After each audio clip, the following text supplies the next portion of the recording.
What's up, everybody? Welcome back to another awesome episode. Today we got it's a special episode, battlefield discussion, the Battle of Wanat. So the anniversary is on the 13th.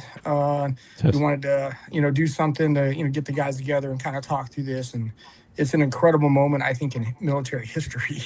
The intensity and what these guys went through, and they're going to tell the story. But I'm super humbled to be on here with this crew on here in front of us, and it's amazing. So I'm going to turn it over to Chris. Chris, you got it for some intros. Hey, yeah, everybody, welcome back to Boots and Shoots Unfiltered. Really appreciate it.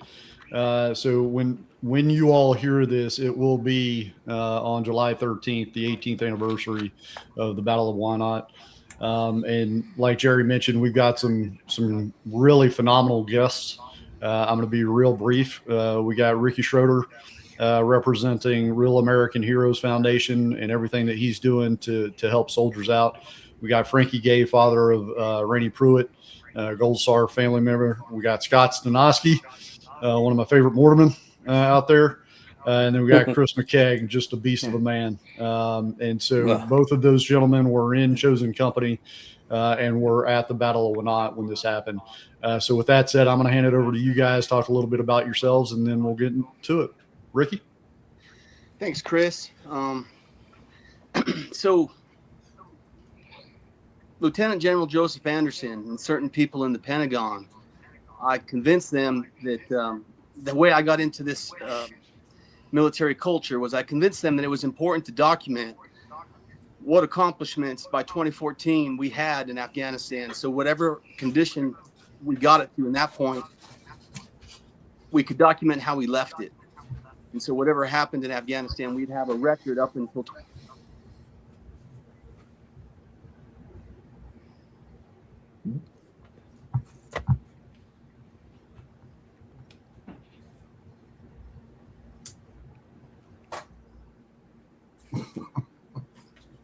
I think he went back swimming. I think it's a dramatic pause. Maybe short out his mic. Oh, we're gonna have to restart it. Yeah, it's all right. It'll happen. Unfortunately, Frankie, I don't know if you can maybe shoot him a text message or something. I'm texting him now. Okay. All right. I'll be at the end of my phone too if something happens like that. Yeah, the happy coincidence of me moving down here to the basement is actually the internet connection is 100 times better than the office was. I just think of Will Ferrell living in his mother's basement when you say that. Meatloaf now. Well, hey guys, I'll pick up till Ricky comes back. Yeah. And we'll get into the story how I met Ricky and all these guys. But I feel like I'm in around heroes at the moment, and it is a privilege to be here with you guys. And I don't know if I hadn't met you, Jerry and Christopher, but Scott and McKaig, we're like brothers. They're like sons to me, and I'll just kind of leave it at that. All right, Ski, over to you. Well, Dad, I need $20 for gas. Always hitting up for cash. Hey, for his kids. Spend it on cards. Oh man, that's the new hobby is cards. But yeah, the funny thing is like Frankie and I have talked about this. It's I can go like 2 or 3 years without talking to anybody, and just seeing McKaig's face, I know that we could spend the next 4 hours just shooting the shit. There's not many friends no problem that can do that. So I think that's like, I know we're going to get into the importance of like the chosen few and what it means to us, and it's just that right there knows that we're going to be brothers forever. And it's just, right. It's not just because of the stuff we went through. It's just a dumb shit, Yeah. When you're at your lowest and someone's right there with you, holding your hand, it's life changing, And being part of the chosen few. I mean, I'm not a lifer like you guys. I got sick of getting shot at. Yeah. 2 deployments in 3 years. That kind of burned me out really quick. But it's fun that every once in a while we can all get together and just shoot the shit again and talk about whatnot. It's just I can't remember last week, but I can pretty much know everything in my military career. It was all traumatic. That's probably. But I'm glad to be here, and I'm glad to share my point of view, and I hope that all our viewers are gonna have a blast. I appreciate it. All right, McKaig, what you got?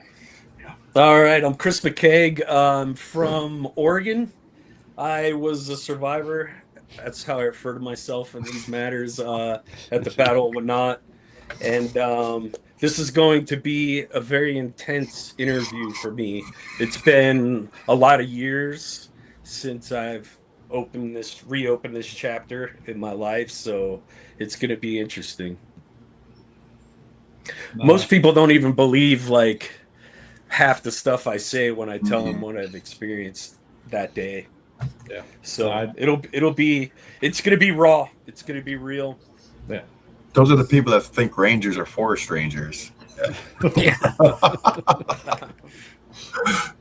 No, brother. Hey, on that note, if you got to take a minute, anybody, if you got to take a minute, by all means, take a minute. And if something's too real, too raw, then we don't have to go down that road. That's not the intent of this. We're not investigative reporting or anything like that. We're here sharing stories and trying to honor our brothers, both living and past. So I don't think I have any more tears in the tank anyways. yeah. No. Take it easy. I hear you. Well, hey, let's kick it back over to Ricky. We kind of got cut off there. You were talking about Joe Anderson back in 2014. Yeah. I watched the Battle of Wanat, the footage on YouTube the Taliban posted back when it originally happened. And so I connected with the battle then in the days immediately following it. And then I had an opportunity in 2014 because of General Anderson and others in the Pentagon who understood the importance of documenting America's longest war at that point. In 2014, it was we were handing power back to from Karzai, and we were having the first free, fair, open elections supposedly in Afghanistan in this nation-building experiment that the globalists and the State Department endeavored to use our military to go on.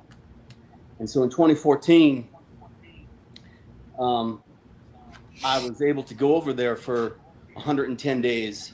The second trip, and the first trip was 21 days, and sort of document from various points of view and various mission sets what was going on in Afghanistan in 2014.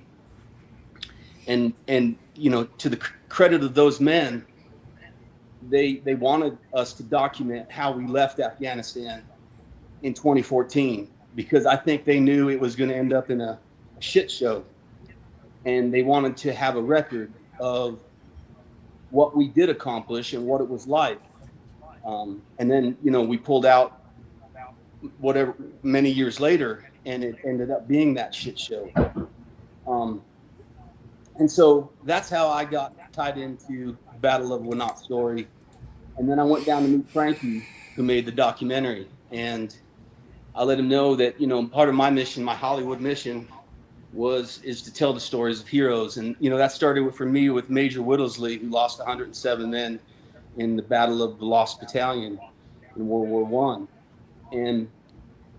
And so I've gotten to play these characters in my career, my Hollywood mission. And I wanted to see what it was really like. And, when I remember when I was with 82nd Airborne guys, we went on a mission for this high value target, and there had been a gunfight for like 6 hours, and the bombs had dropped, and we were crossing this open field, and we were going into this green zone, and we didn't know if this green area was going to have any surviving Taliban or not. But as I was walking with these infantrymen, I decided I needed to tell their stories. It was an amazing moment in my life to walk with these infantrymen across this wide open desert, not knowing if we were going to get shot or how it was going to turn out. And I just felt so compelled at that moment that their stories needed to be shared, and that the Wanat story needed to be told.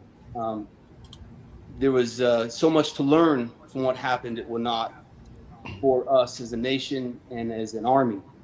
And I'm tired of the army being used by the State Department and others to affect their goals and globalist agendas and their nation building exercises on the backs of these fine young men. And so that's when I decided to start the nonprofit Real American Heroes. You know, we all know that Afghanistan is mud huts and dirt floors, and they're never going to have democracy. But boy, did we try to build it for them, and they tried to build it for them for a long time. But it's just not. It's not going to work in that kind of environment and that kind of culture. And they used the army to try to affect this, to provide that security. And I think that we can learn from that long war that cost us so many wounded and dead and money as well, and not repeat the same mistakes that the globalists and the State Department and the political class leadership pushed on us as an army. That's why I'm here. No, I appreciate that, Ricky. That's well said. Now, Frankie, you and I talked for just a little bit there, and I'm kind of interested in what kind of got you down this road. Obviously rainy, but you know, if you wouldn't mind talking a little bit. Yeah, you know, Pruitt, he was my oldest son of 7, 5 boys and 2 girls, and you know, he was my high school sweetheart's relationship. So we had a long distance relationship till he come down every summer until he finally left to go to Afghanistan. You know, he kind of spent that last 2 weeks of TDY at the house, and I look back on those 2 weeks. It's incredible. So, you know, when that happened, I was flying to Vicenza to meet Pruitt because we were going to go to the World Series of Poker and play in the main event. And I think Scott and McKaig, they know that because they played a lot of poker over there. And Pruitt was kicking their ass, sending me the money for the buy-in, and then I bought him a motorcycle, had it sitting on his front door. That was my fucking money. Yeah. So, unfortunately, when I saw what not happen, I thought, there's no way. I mean, I knew where he was, but I didn't know that was going to happen because we were on the email communicating almost every day. So anyway, you know, on July 13th happened, and the reason I named the documentary 11 Days in Wake Up is obvious for reasons, but a lot of people don't know that a lot of our 9 sons were buried on July 23rd, 24th, the same day you guys are supposed to return back home. Yeah. And it was a punch in the stomach. But when we got Pruitt off the plane and we went to do a private viewing, the funeral director called me and says, Mr. Gay, you need to get down here now. We can't have an open casket. And I'm like, what do you mean? I have a death certificate saying we're going to have an open casket. You know, he died with a gunshot wound to torso. And behold to me, we had to bury Pruitt with a sheet over his face. You know, all we could see is one eye and his forehead. That was tough. That was tough because I was determined to see my son before they buried him. Yeah, and I didn't care what kind of condition he was in. Yeah. So we did. And I'm glad I did. So I contacted the 3-star general that gave him my son's medals the next day and told him what happened. And he was in shock. He's like, you know, I can't I can't believe that happened, but it happened. So when I came back home, I started making phone calls, calling everybody I could. I ended up getting in touch with uh, Colonel Dave Brostrom, and he was having some concerns. So that's how we ended up together. So I just kind of set out. I said, well, I told Oslin, who called me a few days later, who was in transition coming home. He said, I'm calling you from Italy. I'll call you in a couple days. I'll meet you at Fort Benning, whatever you want to do. I said, okay. I said, we don't need to meet, but let's talk. And they ended up meeting him at the opening of the 173rd Memorial, I think like May of 2010. But guys, I started reaching out to Scott, Normandin, Alcantara, McKaig, and a lot of guys. But I got this phone call one day from McKaig from Italy, and I'm not going to go into the gist of that phone call, but he was very upset and very upset, and it was telling me why he didn't understand why he lived and all his brothers were killed around him. I knew what he was going through. And then finally we talked, and he just cut loose, going, I know why God chose me. I know why God chose me. He said, he chose me to tell this story. I said, I'm coming to Italy to see you, and we'll tell this story together. And I flew to Italy. McKaig and Walker picked me up at the airport. And man, that was a fast week of my life right there. So that's kind of how the documentary started. I wanted to go give a platform for all these guys to tell their story about what happened, because I knew the Army was being honest with me. They said, it's a normal day, just in Afghanistan, 9 killed. I'm thinking, that's not a normal day. Not with 2 weeks before coming home. No. So, I set off. I went to the memorial, met Oslin. He fed me a lot of bullshit, unfortunately, but he was being very generous and courteous to me for my feelings, and I looking back, I appreciate that. But I talked with Gilmore, Gonzalez, Gobble. Next thing I know, I'm going to Miami for Scantlin. I'm going to New Hampshire with Krupa and Ryan Pitts. I drive over to see Scott in New York. And I went to Texas. I went out west. I just started going to these soldiers. I was trying to find them, whether they were in Italy, New York, Texas, everywhere. So when I sat down in front of these guys, I heard the same thing over and over and over. And Scott said something to me when in New York that sticks to me to this day. And he told me that he felt like a lot of soldiers, because of their problems, PTSD, acclimating back to life, that he thought soldiers never got closure. They never got they spend 3 years of their life together, and then within a minute they're gone, just like that. And me and Scott, we sat there and I mean, we bawled like grown men would cry, and it was tough. And so when Scott told me that, I knew I had a bigger mission, is to help give these guys some kind of peace, some kind of closure to tell their story. And I will punt it to Scott, because in the start of that battle, that night when I got to Scott in New York, he lost something very close to him. And I'm going to let him tell y'all about that story. Are we talking about exes? Abad. Oh, okay. We're gonna go The there. poker card. Yep. So, Sorry, brother.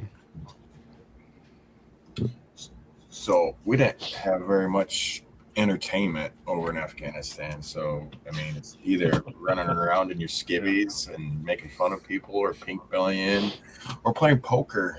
And we used to play poker all the time. Bod was really good. You got those people that live in the streets that just know how to just on you, you know? You think they got a bad hand, and oh, well, there's 4 aces. Well, congratulations. Here's my money. But Abad, the unit had 173rd cards, and Abad always kept his spades card in his pocket. And the day of the battle,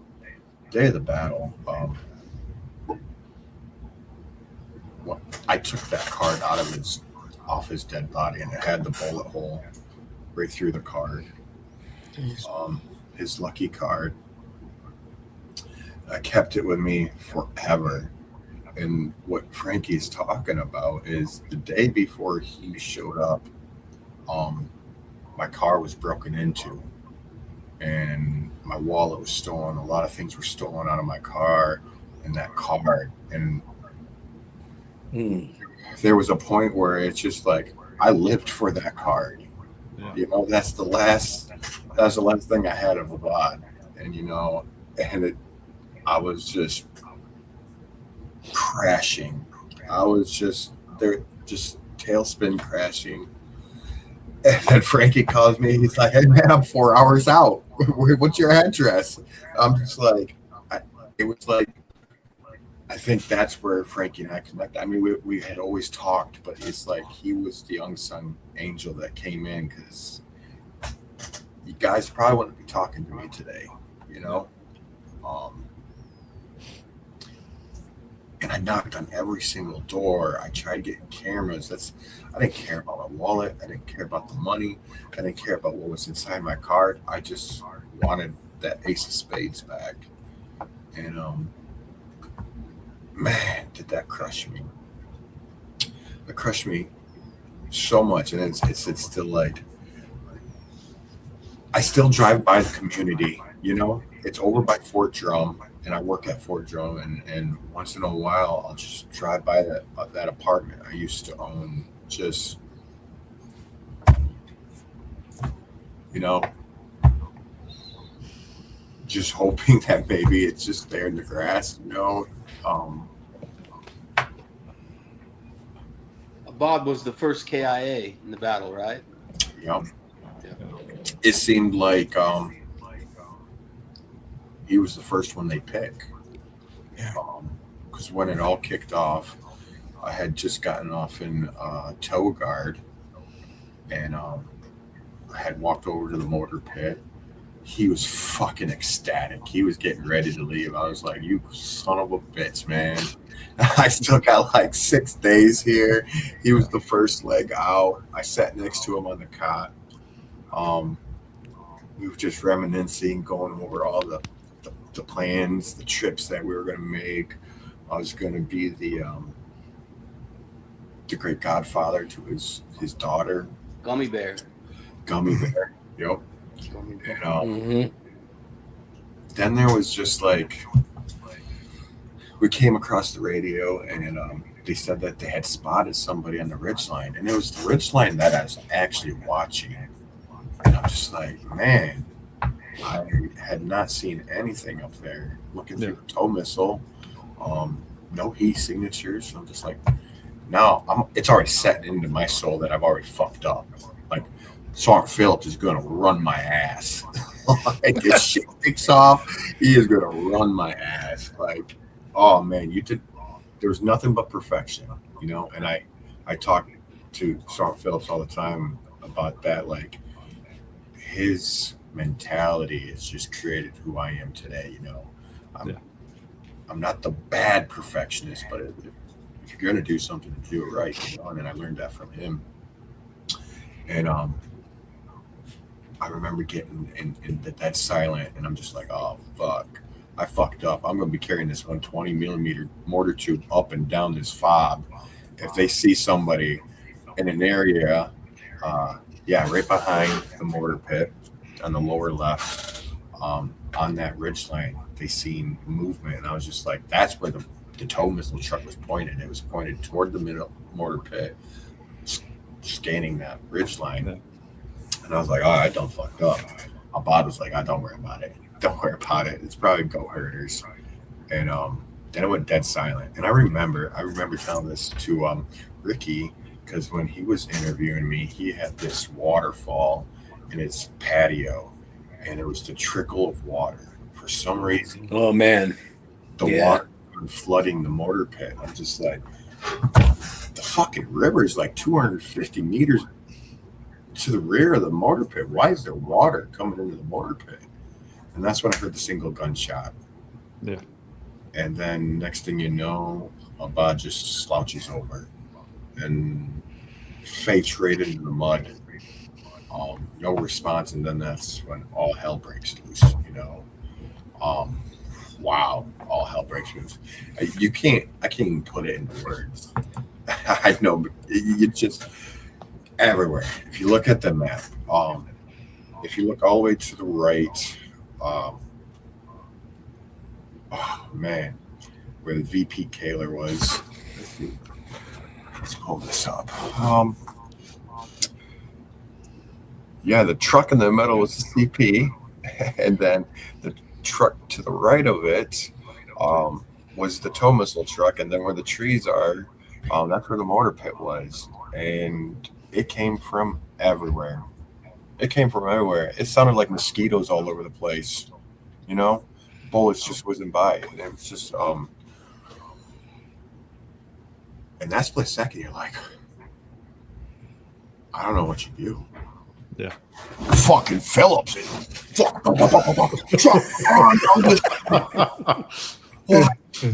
Because, they experienced ranch house and everything, and I'm just like, here I am. I'm just a private, I'm just like, well, here we go. This is what I've been trained for. But as soon as I was ready to go, all the weapons started failing, so it was just like, shh. Pew pew. Man, am I supposed to go through the whole story? Or we're going to split this up a little bit? No. I want to No. say something real quick. I think it's important to know what kind of version we say on these stories, because we have a gold star family member. We're probably gonna have an audience, that's gonna watch this, kids. Like, so how I do it is, there's a G version of combat that we could talk about. There's a rated R version, and then there's like an X-rated version. And I know it's unfiltered, so I know there's a historical value to this, as far as the American people need to know what kind of combat this was, because it was a historical battle.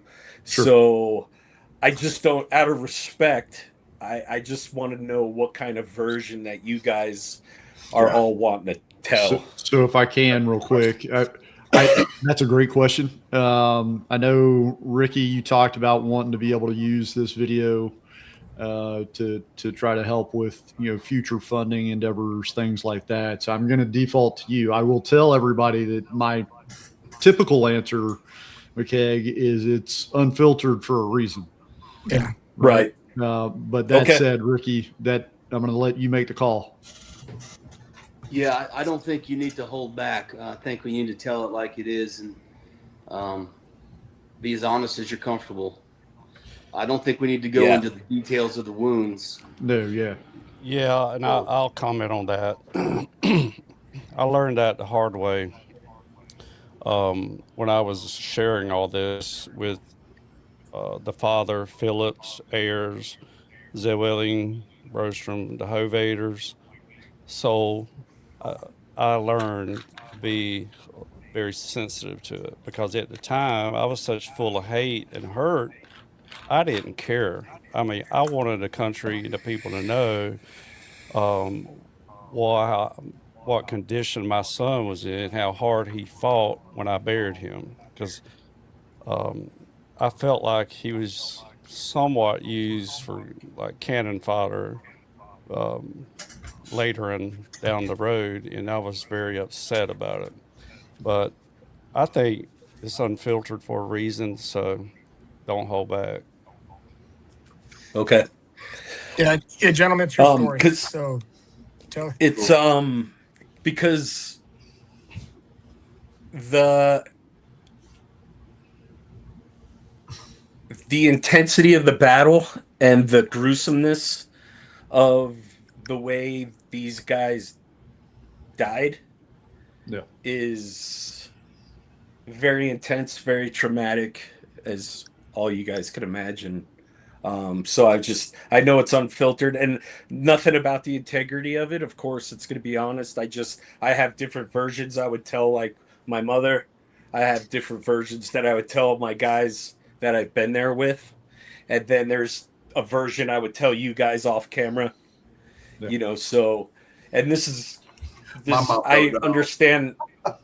I understand this is of historic value, and this is much bigger than all of us, and it's to tell the story of the guys that did make it too. Yeah.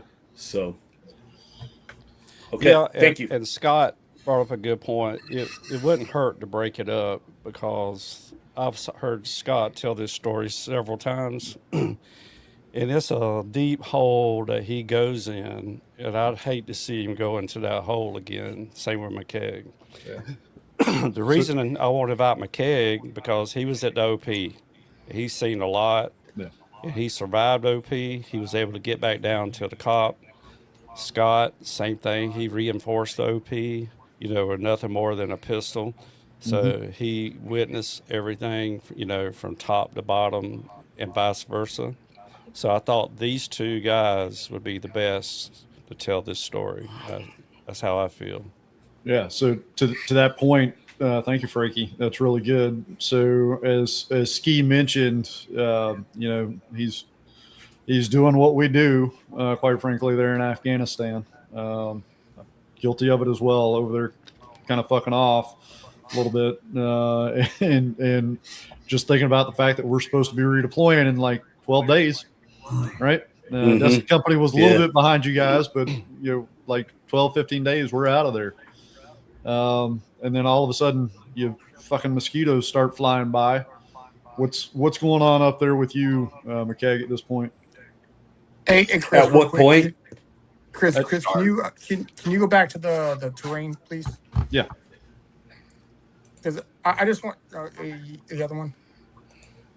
So as an infantry guy, I just want to just frame this a little bit about for the audience out there, like your guys is like the terrain that you guys are fighting in, right? So when you guys first went in there as infantrymen, like what did you think about the terrain? Like what did you? It's high ground on all sides, right? And it's kind of steps going up. Like what did you guys first think about when you got in there and like defensively and stuff like that? Like what was your first thought? I'm gonna die. Yeah. Yeah. I feared, and I'm from Oregon. I live in the mountains. Like those mountains are very different than the mountains here. Like we Right. feared and respected the terrain just as much as the enemy. I mean, we had to. It was an equalizer to our technology. Like 1 kilometer on a map. If you were to do planning, you're like, oh, I trained my guys. We could cover 1 kilometer in 10 minutes, 15 minutes. In Afghanistan, in that terrain, 1 kilometer is 45 minutes to an hour.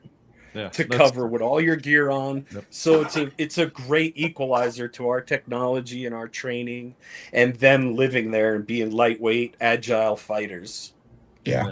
No, I remember the first time, Jerry, that I saw looking at the map and how close the elevation marks were on the terrain and just thinking, holy fuck. Yeah. Just like McKaig said, 1 kilometer is going to take the better part of an hour to try to get up. Yeah. I remember something specifically doing a documentary about McKaig.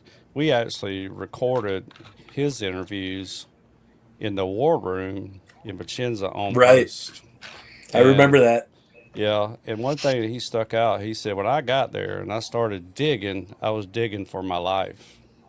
And I punt it back to McKaig because that stuck with me. Yeah, I hear a lot of war stories about like trying to motivate men and the lower guys. Like you knew when you're in an AO like that and you're fighting an enemy like that, it doesn't take much to motivate you to dig a hole or wear your body armor or do the right thing. Like all that stuff's there to protect you, and you know the odds are sometimes stacked against you because as paratroopers, we're usually outnumbered, and that deployment was definitely no different with us and our danger levels. Yeah, you guys just had, just based off the 11 days in a wake up, just seeing you guys dig, and then seeing you guys put wire out, and then like, the sandbags, the HESCO barriers, like that. What you guys had, right? That's all you had, logistically, right? Or Jerry, the yeah, Taliban had a year to know that they were coming to build their fighting emplacements. jeez, Yep. So That's a they great point. negotiated for this ground for a year. Well, most of them woke up and just got out of their bed and poked their gun out the door.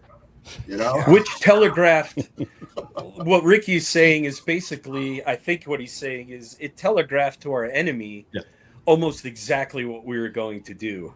So it was almost a failure, potentially. I was lower enlisted. I didn't know big picture that much at that moment until I got promoted and did leadership positions. But yeah, we were basically telegraphing what we were going to do to the enemy, which is also an absolute no-no. It is, and I don't. I personally will refrain from saying leadership failure or anything like that. But from my own experience, being over on the Kunai River side of things, right. Part of what we ended up having to do is Colonel Oslin and Colonel Preisler wanted us to move closer to the border with Pakistan. Well, there was only one bridge. It was up in Surkani district, and so we had to go over there. There were some A&A that we basically went over there, took their shit, and that was like one of the last times that we were able to just kind of go in and take what we wanted. And yeah, to have that mission. Sorry, real quick, to have that mission where Ricky was talking about. They literally were negotiating this for the better part of a year, right? Because everybody knew that Ranch House and Uranus, that aerial resupply, for anybody that doesn't understand what McKaig was talking about before and what Jerry was talking about with the terrain, you can kind of see it towards the top of the screen where those mountains just start going up. That physically could not get vehicles up there. Right. So the only way these guys are getting resupplied is through aerial assets. You think CH-47s, Kiowas, or not Kiowas, Blackhawks, depending on weather and things like that. And that's the only way to resupply them. That's not sustainable. So you got to pull them down. You got to get them down low enough where you can actually still have key terrain and resupply them. And voila, you kind of end up in a place like Wanat. But you want to sit there and want to say that we want to talk about design. I don't think there was a single copper fob that was well planned out. I mean, the mortar pit at Michigan, you look up and there's a clip that can just literally toss grenades down in your mortar tube, and you're just like, you looked at Bella. Holy crap! There's a reason why they shut Bella down. You know? Yeah. And then people think Wanat was bad. Bella was insane. Yeah. You look at there was no good spot. No. Absolutely no. Even if you're on the tippy top, you had a sliver. You had a sliver to work with, So it's just, it could have been poor planning. I wouldn't even go there. And the design, every single fob on that patch was shit. Yeah, so I mentioned this in Eric's interview when we were talking to him, because before I got the honor to serve with you guys, right, I was a planner on the brigade staff. And when we're looking at all of these things, and I look at it from a planner's point of view, right, everybody talks about, in the infantry, you want to have the high ground, right? If you own the high ground, you dominate the high ground, you got a better chance of success. Well, as you gentlemen know from having been there, the high ground almost never stops in Afghanistan, or at least it seems like it never stops, right? The minute you're on one piece of high ground, you look to your left and there's more high ground, or you look to your right and there's even more high ground. And then the next thing you know, false peaks. Yep, you are so far removed from anything and everything that I'm not trying to put words in people's mouths, leaders, whatever. We could put a fucking OP or a cop out on that piece of high ground, but what good is it doing? There's nobody even out there. And so and I guess the point I'm trying to get at is you're damned if you do and you're damned if you don't. Yeah. Right. Hey, and so And with an that in mind- important go ahead. an important note too is that the fighters were we used to say like JV fighters and varsity fighters. Yeah. Like it depends where you are in Afghanistan. It depends what year you're in Afghanistan. You know, and they had really good fighters up there. I mean, we're talking about Kunar and Nuristan. We don't have to dig far in the history books to dig to see how dangerous Kunar and Nuristan was. Like Yeah. their fighters were good. They were great. They were varsity fighters. Hey, Hey, Ricky, hey, it looks And like you add wanted the to say something. terrain to that. Yeah. Hey, gentlemen, real quick, for an outsider that's looking at this picture, what was your guys' number? What did you guys have on ground overall for paratroopers? Just for the numbers. What was it? and 49. 26. I don't I think- remember the exact number. I believe I it's Yeah. thought it was like half and half. I thought we had half troops, half paratroopers. A and A. It was. It was. Yeah, we there had was a lot of there was assets to 26. There was 26 soldiers, 26 Yeah. soldiers. Yeah. paratroopers, 26 paratroopers on. Yeah. and It's crazy. 25 A and A because there was 51. 51 Jeez. total. Yeah. Okay. Okay. And we I'd be had curious, Marines y'all cross talking about attached to us. I think there was only like 5 of them though, right? I only Four. saw 2 Marines, and one of them was like loading my magazines during a fight at one point. I never. No, that's no hit to a Marine. Like No. the battle was that intense, and he knew it. I think And I was just I think like, dude, you Scott gotta load had my a good mags, man. experience with the Marines down at the mortar pit. Oh man, that's where they came to hide, you know. Yeah. And Yeah. you know, I think one was a specialist, one was a PFC, Butters. but I don't think they had combat experience. You know, they probably on a deployment over in Bagram. You know, one mortar a month. I don't know. Yeah. They had the old school M16 and a 249, and the kid with the 249 he didn't even know what to do with it. I don't even think he CLP'd it, man, because he didn't want dirt to stick to it. You know. Yeah. Hey guys, gentlemen, I got a question. Once the fight kicked off with the bod, and you know a lot of the focus was everywhere, especially on the mortar truck and the mortar pit. What happened at the OP in the beginning, McKaig? Yeah. Well, we were on stand 2, so everybody was awake. Everybody was ready, but it was early in the morning, and Chatter came over the radio. Sergeant Pitts was with us at the OP, and he's relaying all the information like an NCO should to us about that. To the north, they saw some guys with packs on, and you guys got to understand our mindset. Like, we're ready to go home. Like, our mind is like, in our mind, this is going to be our toughest mission, so we had to be focused and sharp to accomplish this mission. But also, you couldn't help but think that, hey, I almost survived this entire deployment, and I just want to go home. Everybody just wanted to go home. Yeah. And so our mindset was like, hopefully this doesn't happen, even though we all felt something bad was definitely going to happen. So when we spotted the people with the packs on high up in elevation, like we believed something was going to happen. We didn't realize at what scale, but we were anticipating something each day. We were just hoping that it wouldn't. And so anyway, that was going over the chatter, and I think they were positioning the tow truck. Like, I think there was like a ramp because the tow truck couldn't actually. The mountains are so steep. I know your audience has no concept of how big these mountains are and how steep. And we were close to them, so that doesn't help when you're close to a bottom of a mountain. So they had to elevate the tow truck on a ramp, like some kind of makeshift ramp. I wasn't down at the vehicle patrol base that much, so my position was at the OP, which was what was it, like 30, 50 meters away? Yep. They took our Wasn't that sandbags far. to drive up on them. Oh, is that what it was? Yeah. And I think they were positioning the tow truck to take a shot. They didn't do I don't think they did a mortar mission.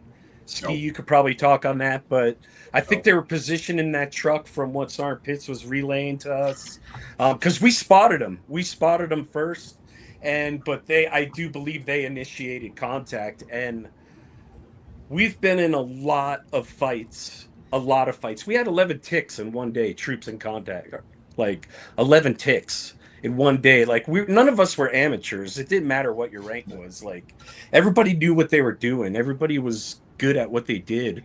But when this initial salvo of incoming, like when you get good at combat, the you know what's outgoing. You also know what's incoming. You can almost identify what weapons. Like that was an RPG. That was a 107. That was AK-47. That was a bell-fed machine gun.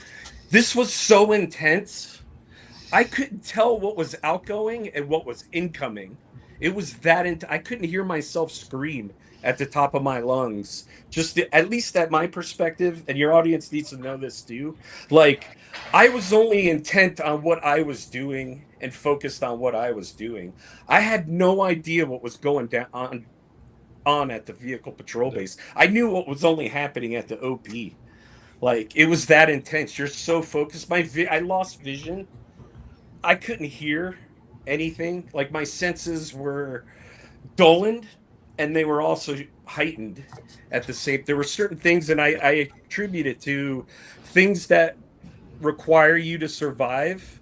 There's something that happens that I wasn't prepared for. Like you are ultra focused on the things that are going to make you survive, and anything that's irrelevant does not matter. And time is one of those.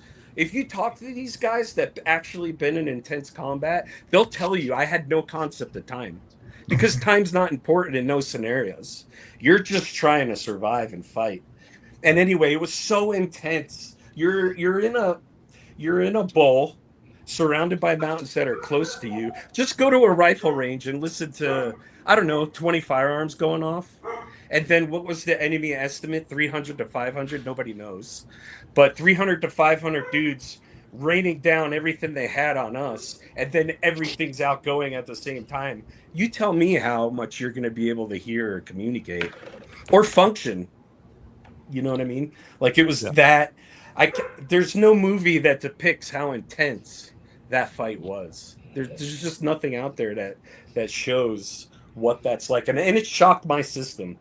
It shocked me. I'm not gonna lie. Like I'm a human being. I was not expecting that ferocious of a fight. Yeah. And they knew what they were doing. They knew what they were doing. They were ready for us. So I think that's a good point, and I'll kind of cover that a little bit. And Ricky, I know you've done some research, and I know you gentlemen, you lived it. But this was a well thought out, well planned, and rehearsed attack on U.S. forces. Right? This was not a hasty, a target of opportunity, and it does bear pointing out that it wasn't just, and not to take anything away from Wanat, it wasn't just Wanat that was under this constant threat, right?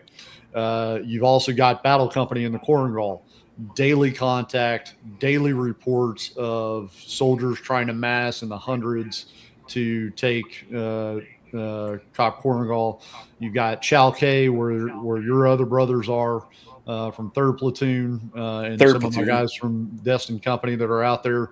Every single day we're getting reports of guys in the hundreds trying to mass. It is all about trying to get a target of opportunity, but a well-rehearsed one where they can actually take and seize a U.S.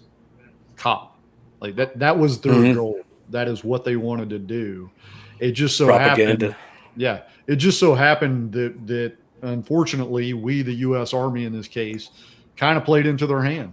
Back to what Ricky talked about with telegraphing our punch before we sent it. And so the point I was trying to make earlier is and I'm trying to figure out how to say this politely because I don't want to get myself in trouble here. But unfiltered, sir. Yeah. And I told you, don't fucking call me sir. Sorry. Yep. Ma'am. But you have to mitigate risk. That's what I'll say. Right. There comes a point in time as a combat leader, and Jerry can talk to this. You guys can talk to this. You have to figure out how you mitigate risk. Right. In this particular case, when y'all first went in back in around 8 July, when y'all put the convoy in there, we had assets overhead. We had QRF on standby. Destin Company, we were the battalion QRF. We were on standby. We had different things layered to make sure that if something happened, we could react appropriately. But having said all that, and again, I am as guilty as anybody, you do get kind of lulled into that sense of it's just another fucking day, man. Right? If they're going to attack, they're going to attack. We've seen it before. They're going to probe a little bit. They're going to pull back. They're going to figure out where things are. They're going to do a rehearsal, and then a week, 2 weeks, maybe a month down the road, then they're going to attack. And it's a shitty excuse. It really is. But that's just kind of the way we lived it over there, unfortunately. Guys, back to the initial barrage. Sorry, Yep. Frankie. Yeah, that's what I was wanting from to get my back perspective, to that battle. Is there's you can have a lot of fire, like over 90% of the firefights I've ever been were fun. Like it just was. But when they're putting effective fire down on you and it's that intense, it's different. Because a lot of times they didn't do a lot of effective fire. Like you're just like, okay, man, I'm pretty sure I'm safe in this scenario. They can't. If I know they're 600 plus meters away, there's a good chance I'm going to survive this unless I'm severely unlucky or doing something stupid. But it was so effective, and we took so many casualties initially. There is no doubt, and I see these guys talk, and I see military videos that this battle's intense. If you're standing up, it's not intense. I went right to my belly and on my knees. That's it. That's where I fought from. You couldn't stand up. You couldn't stand up. It was that. If you stood up, you were dead.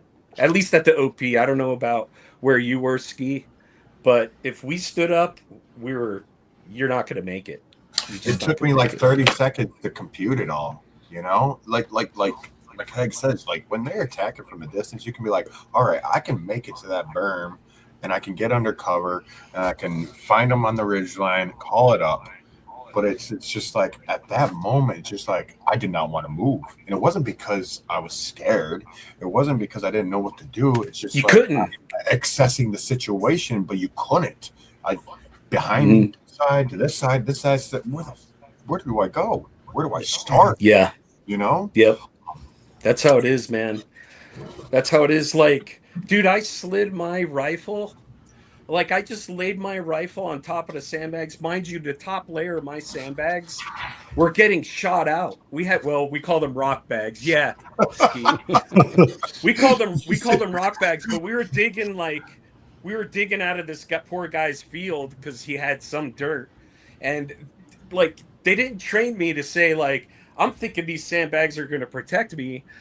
I'd never been in a training scenario where they're like, hey, oh, by the way, 2 layers of sandbags deep are going to be completely obliterated.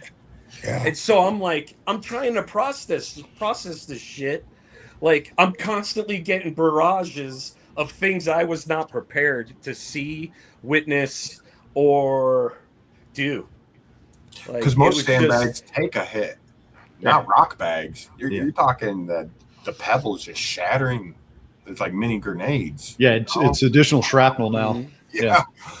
So. Yeah. I was sliding my rifle.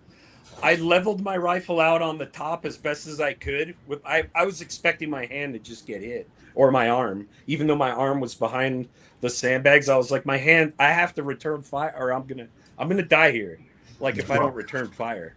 So I just slid my rifle.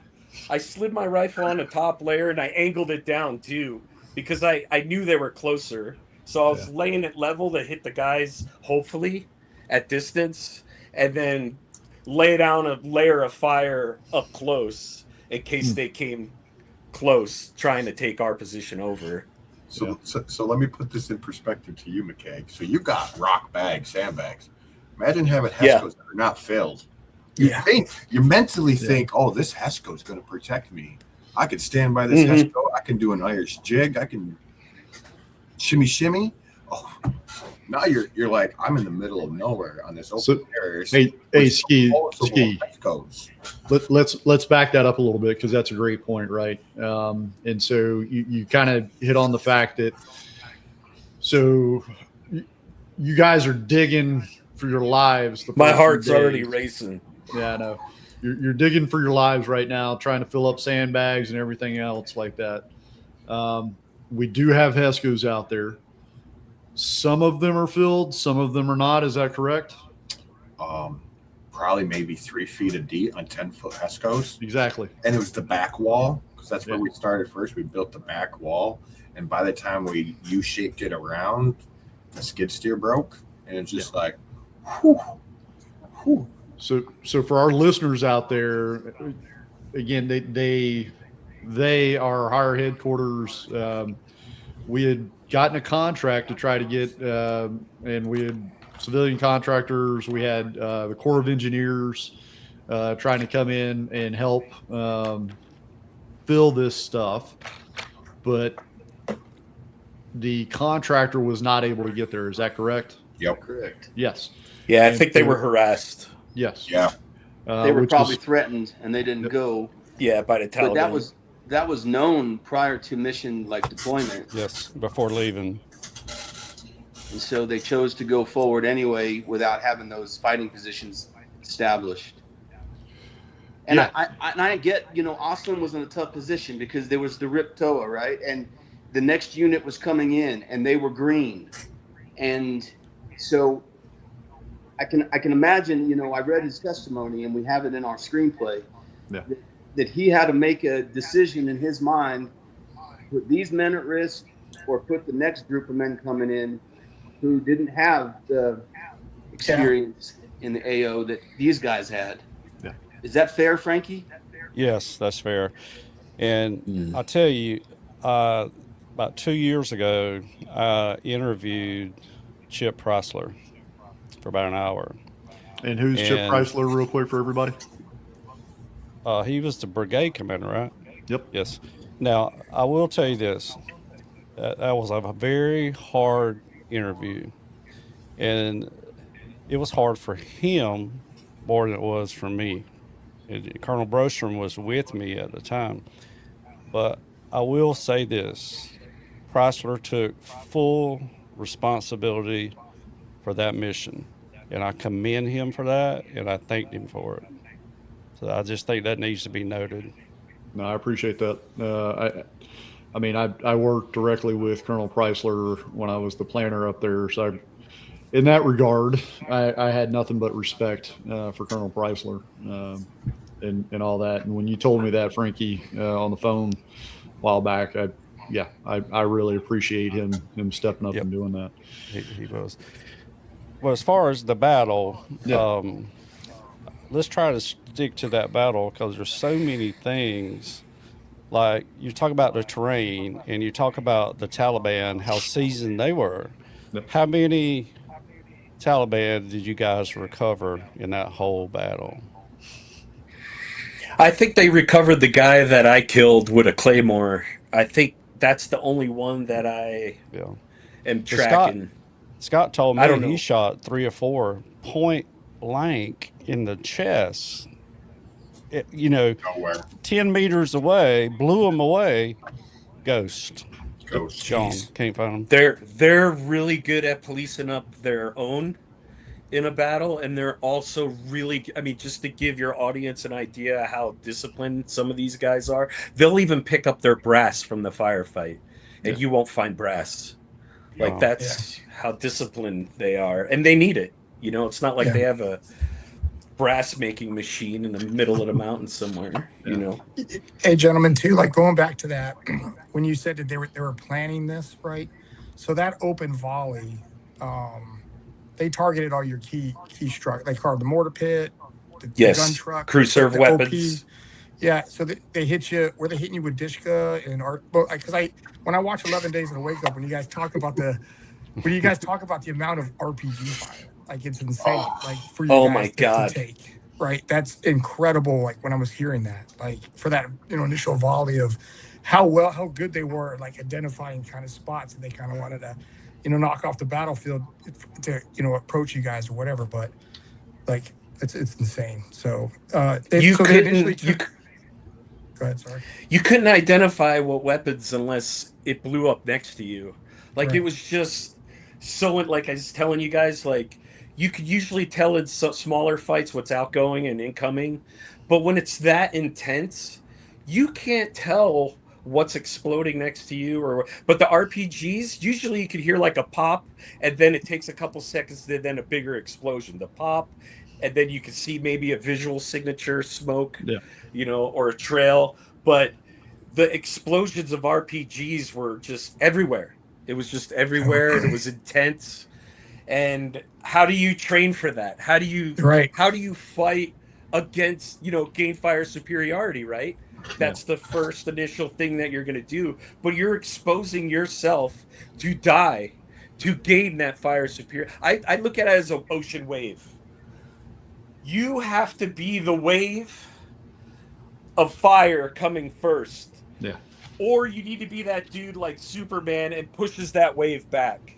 And what I mean by that is returning fire to push that wave back. But if they already have the initiative, it's very difficult to defend against something like that. Yeah. And that's what we were up against.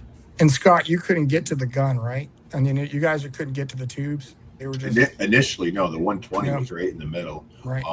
But where McKaig was coming back, where he was able to hide behind sandbags, that's why it took me 30 seconds. I had nothing to hide behind. Right. We have HESCOs, but they're not filled, so it's not like I can go hide behind it. So it's just like it literally so much RPG, so much. And you asked like they strategically they hit all the main guns and everything, but it's just like we've been fighting them for a long time. Right. They knew the 60 was out there. They seen us pulling with the 120, the tow missile. I mean, it's a big ass gun on a Humvee. I mean, Yeah. you can't freaking miss it. Right. So I mean, were they experienced? No, they just knew. They just knew. There was no way to hide it. But as to say, like Keg says, is like you either are first or last, and they caught us off guard, and we were last, and you literally had to. You gotta be like you literally had to take that moment and be like, am I gonna be the one to die to tell my buddies and comrades where they need to shoot? We had mortar position or mortar targets all the way around, but which target do you hit first? Right. Can't get to the 60, you can't get to the 120 because it's in the middle of the mortar pit that is surrounded by HESCOs that are not filled, and there's just fire everywhere. It's like sitting in a bog with trying to walk through a bog and not hit a mosquito. They're just everywhere. Yeah. So it was really hard to make the right course of action, and you either had to suck it up and just start from somewhere, or just cower and sit there. Not a single one of us wanted to do that. Right. Yeah. I I've did. always wondered, Scott, how did you end up reinforcing the OP? Because I know what happened. A lot of people don't. But McKaig was there, and he's told me that story several times, and it's chilling. So how did you end up reinforcing the OP? At what point? Well, after, let's see, where do we want to start? I mean, I feel like we're skipping a lot of the story.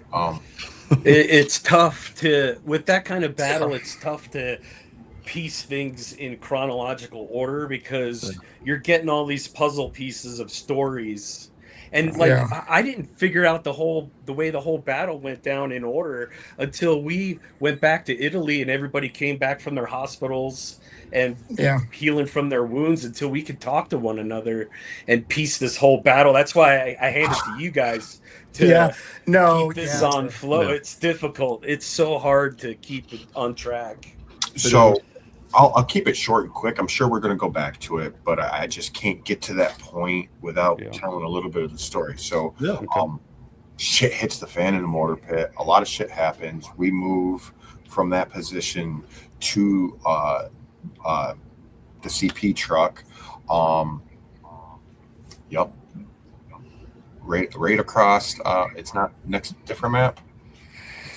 See this one, or I've got OP topside. Okay, so we'll do this one. You got that'll help you. Yep, VP Kaler. You see the two trucks. The truck on the left. We get to that spot, and a lot of shit happens in there. But we get to the point where we send our first reinforcements up there, and I'm sitting there. I'm helping Scantlin and getting medical treatment to all the guys who were there. Then we started going. I heard over the radio that we started going black on ammo. So Krupa was just sitting there rocking the 50, man. You could just feel the had to down on you. You know, he's just sitting there rocking it. Hayes comes up to me. He's like, "We need to get Krupa ammo, or we're all gonna die here." And it's like, at that point, that's when I became Mr. Reinforcement. You know, running across the wide open, grabbing ammo, bringing it back, watching Krupa just sliding in there. We have 50 cal. Now what do we do? Now we got to make our way up to the top side. And it wasn't strategic at all. I ain't gonna lie. There was no training for it. It was just my 9mm, some ammo cases, and we're fucking running. We're running. Don't stop running until you hit cover. And you're running through a bazaar. You're running through little alleyways of the houses and the market. And to be honest with you, I had never been to topside because we had done so much work down in the mortar pit. I never made it past the road. So you see the bazaar, and in the lower tree to the left is where they had set up the gate, the razor wire where all the vehicles travel through. That's as far as I made it. You know, we ran all the C wire all the way down, all the way around VP Kaler, and all the way up to the top. But I never had went past the bazaar, so I didn't know where the fuck I was going. I probably ended up somewhere not totally near topside when I first made my first route, and then making our way back up to topside, and that's how we just started one layer at a going up every terrace. It's just like combat rolling onto a terrace and combat rolling onto another terrace because we wanted to stay really low to the ground. The taller you made you, the bigger target you were. Yeah. Looking across from topside, you had houses. You could just see muzzle flashes, so you wanted to be as low as you could. And let me tell you what, combat rolling with 2 cans of 50 cal ammo and a 9mm in your hand, it hurts. It hurts. It's not the most comfortable thing ever. So it was multiple, me and Hayes just doing back and forth runs with all this ammo, because if we didn't do it, you wouldn't be talking to McKaig today. Yeah. You wouldn't be talking to a lot of those guys. Even the reinforcements that went up there, you wouldn't be talking to Quick, Phillips, Gilmore, you know. Man, that was hectic. Yeah, none of us should be alive. Like, the way that battle went down, at least at topside, I don't know how. Like, I don't know, literal bullets that we have dodged. Like, you don't know the ones that didn't get you, you know. And I would not be the one to say that either side had it worse, but in my perspective, going from mortar pit to topside, there was way less things to duck behind and get cover. I mean, you guys got trees up there, you got the holes, you got some of the buildings, which were very close, which that's super dangerous. I applaud you guys up there at topside to live that life up there. but literally running with no cover multiple times. I had the same question that McKaig had when he called Frankie. It's just like how was I chosen, Yeah. and not the rest of the buddies? Because I play it back in my head. I don't know how I dodged bullets. You know, I don't know how I dodged bullets the whole entire deployment. Yeah. It's just Yeah. We're just talking about one battle. Yeah. One battle at deployment. I think you guys were probably like the most seasoned battalion in a GWOT, like your battalion coming out of corn, like that AO and stuff. Just the stuff you guys saw, it's incredible for your organ and the unit and the organization. But hey, Chris McKaig, so when you were up at topside, did you guys start to see, were the enemy creeping? How close did they get to you guys? In the initial, like when they all start, did you start seeing creeping, or they're getting in grenade range, or just no, asking a question. It was so intense. Like I said, we were pretty seasoned at that time, so we knew we were taking effective fire right away. Like there was no way to get your bearing on how close or how far they were, at least from our perspective, Right. because you were gaining cover and you were holding cover. Like you Yeah. returned fire as quickly as you could, but there was no way to assess. Your senses are, you can't hear, you can't see, and so there's no way to assess how close or far they are. At least from my perspective at that moment. Right.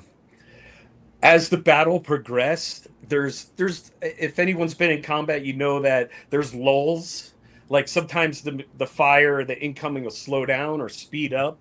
This one was, it not only was the initial barrage show, it intensified for us up there because we had a lot of crew serve weapons, which are high casualty producing weapons in the military world. They knew to focus in on the mortars. They knew to focus in on us. They knew to focus in on any machine gunners or any heavy weapons, and it worked. I mean, to hand it to them, it worked. Not till Right. later in the battle was I able to assess how close they actually were. Right. Yeah. Did they try to split you guys, like vehicle patrol base versus OP? Did they try to No, segregate we you guys as actually. OP? I don't see it on your map, but there's actually a TCP on the one road coming into Wanat from the Yeah. south. There's a TCP between myself or the OP. Yeah, it's right at the south end or the lower end where you have Right the about where it bazaar says bazaar. sign. Yep. Yes, right at that dot, there's a TCP. So there was really no way unless they from the north side where the hotel is, they were all in there too. Unless they came from the north or the east, which is all the way to the right, you'll see that like green. It's kind of fish hooking to the left from the lower right screen to the left. That's a wadi. And what a wadi is kind of like a riverbed, and it was like 30 or 40 feet deep, and they were all in that thing. Yeah. I didn't know it at the time. And really quick, And that was probably 30 yards from me, 30 meters away from me.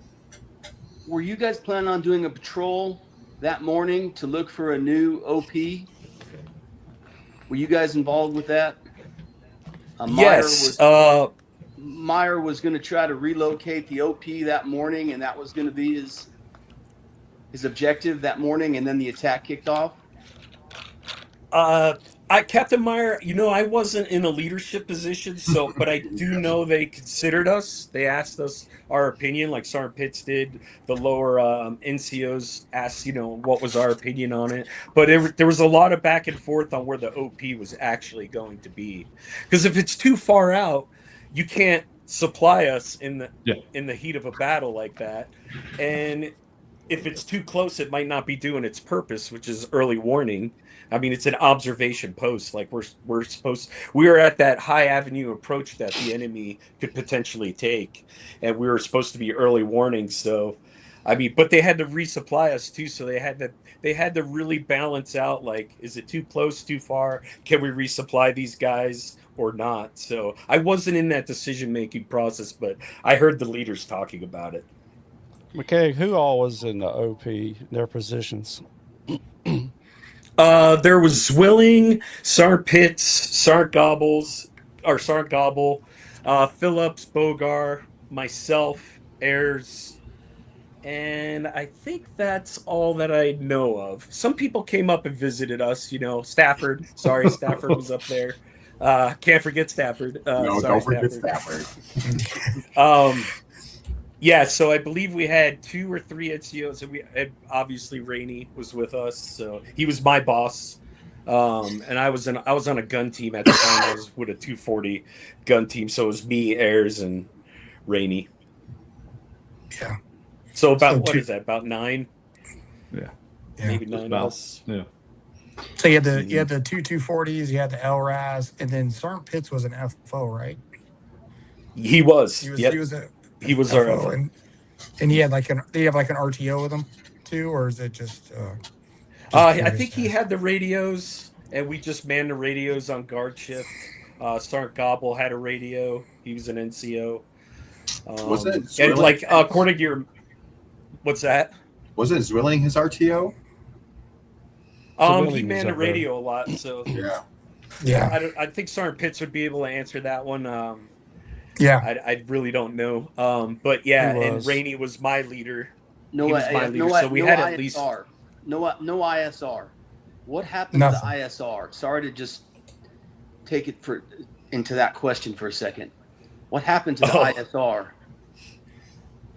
Ricky, personally, I don't know. That was like echelons above me at that time. I pieced that puzzle together later on in my career. Yeah. I learned. I I learned a lot knew about the assets were being ISR shifted. Through our research. Plus, Colonel Brostrom was given a PowerPoint presentation from Chrysler.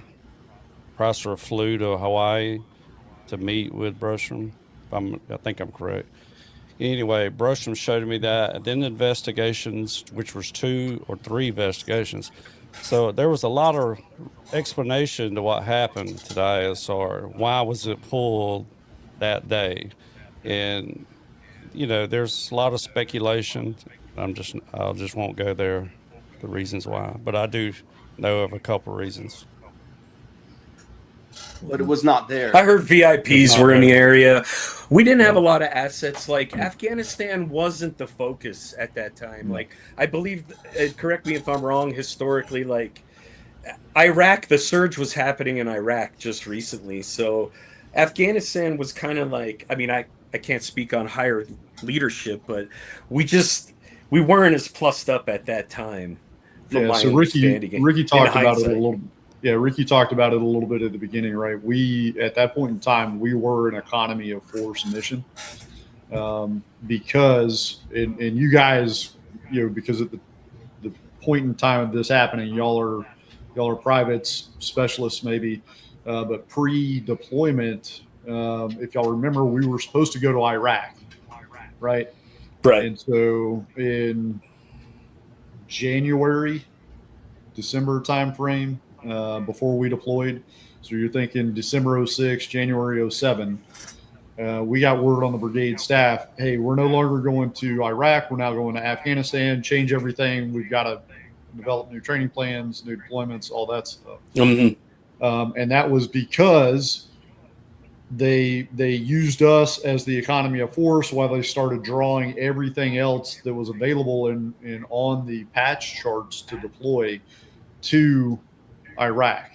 And oh, by the way, that's why we went from a 12-month deployment to a 15-month deployment in order to help backstop other units that were supposed to come to Afghanistan but could no longer go to Afghanistan because they're going to Iraq.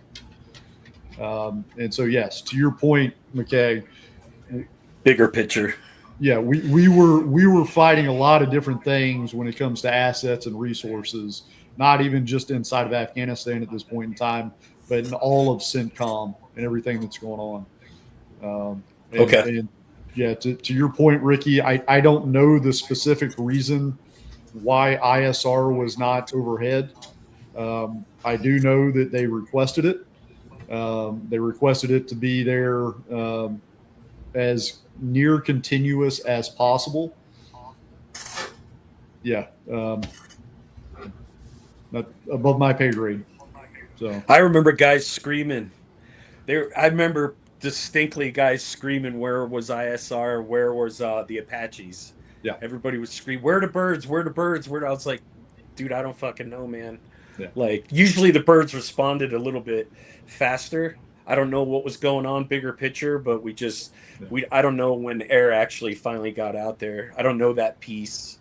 We got to Yeah, meet a lot of the pilots, and we were thankful and for what they that's what I was did. going to talk about. When we went to Ryan Pitt's memorial, or I'm sorry, Medal of Honor ceremony, all the pilots were Hmm. there, the Apaches, the Chinooks.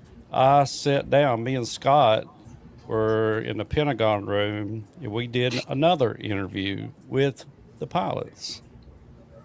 It was impressive. That footage, Yeah. the things that they seen from above, when they were trying to support the, QRF coming down the road, how they were laying fire, and what they witnessed from the Taliban infiltrating back out by the police department. All this stories from these pilots needs to be told because you've seen it from above. A lot of information there. Yeah. And as If, far as if the you can, birds getting there, I think that was a big issue with Scott with his interview on the documentary, trying to get the birds there with a bod. I don't know yeah, if you want to touch on that. Yeah. Well, during the first iteration of volleys, um, we had Chavez hurt. He was shot in the groin. You had Abad couldn't really at the time couldn't figure out exactly where he was getting shot. And it's just like as soon as one is wounded, that's the first call is air support. Get the medevacs in. The quicker the medevacs hit there, the quicker you can get you guys out of there and get them back to Bagram and get them worked on. yeah. Never heard anything. Never heard anything. I mean, Captain Myers had a lot on his plate. I mean, there was a lot of radio traffic. Everybody's trying to talk, trying to figure out where we're going, what's going on, where do we need the support, where do we need to send guys, and it came down to where I'm pretty sure McKaig's group up there started just color coding. Hey, we need green smoke means gun run. Red smoke is where the casualties are. The blue smoke is don't shoot our guys. Like you just start making a color me picture book for these pilots. Yeah. Yeah, dude, and you can only carry so much smoke. Like it was a Yes. 4.5 hour battle. Like Yeah. you can only mark targets so much until what are you gonna do? Stand up and hold a VS-17 panel? Like we were trying to throw one in a tree. Like Yeah. the tree got blown up. Like how are you gonna mark targets and So- give a distance and direction and a description when you're facing the dirt? So What was the speed- flight? Fighting. Chris, what was the flight time? It was about a 45-minute flight. So I was going to hit on that. Thank you, Jerry. And then I was going to ask Ski a question after this. So just for all our listeners out there, you've got two types of attack rotary wing assets that we could use in and around our AO at this point. We had Kiowas, so little birds, and we had Apaches. And depending on the elevation and the mission, that's what you were usually getting. Me over in Kunar, I was a lower elevation, so I got a shit ton of Kiowas because they couldn't physically make the elevation to get up to where a lot of the other firefights were.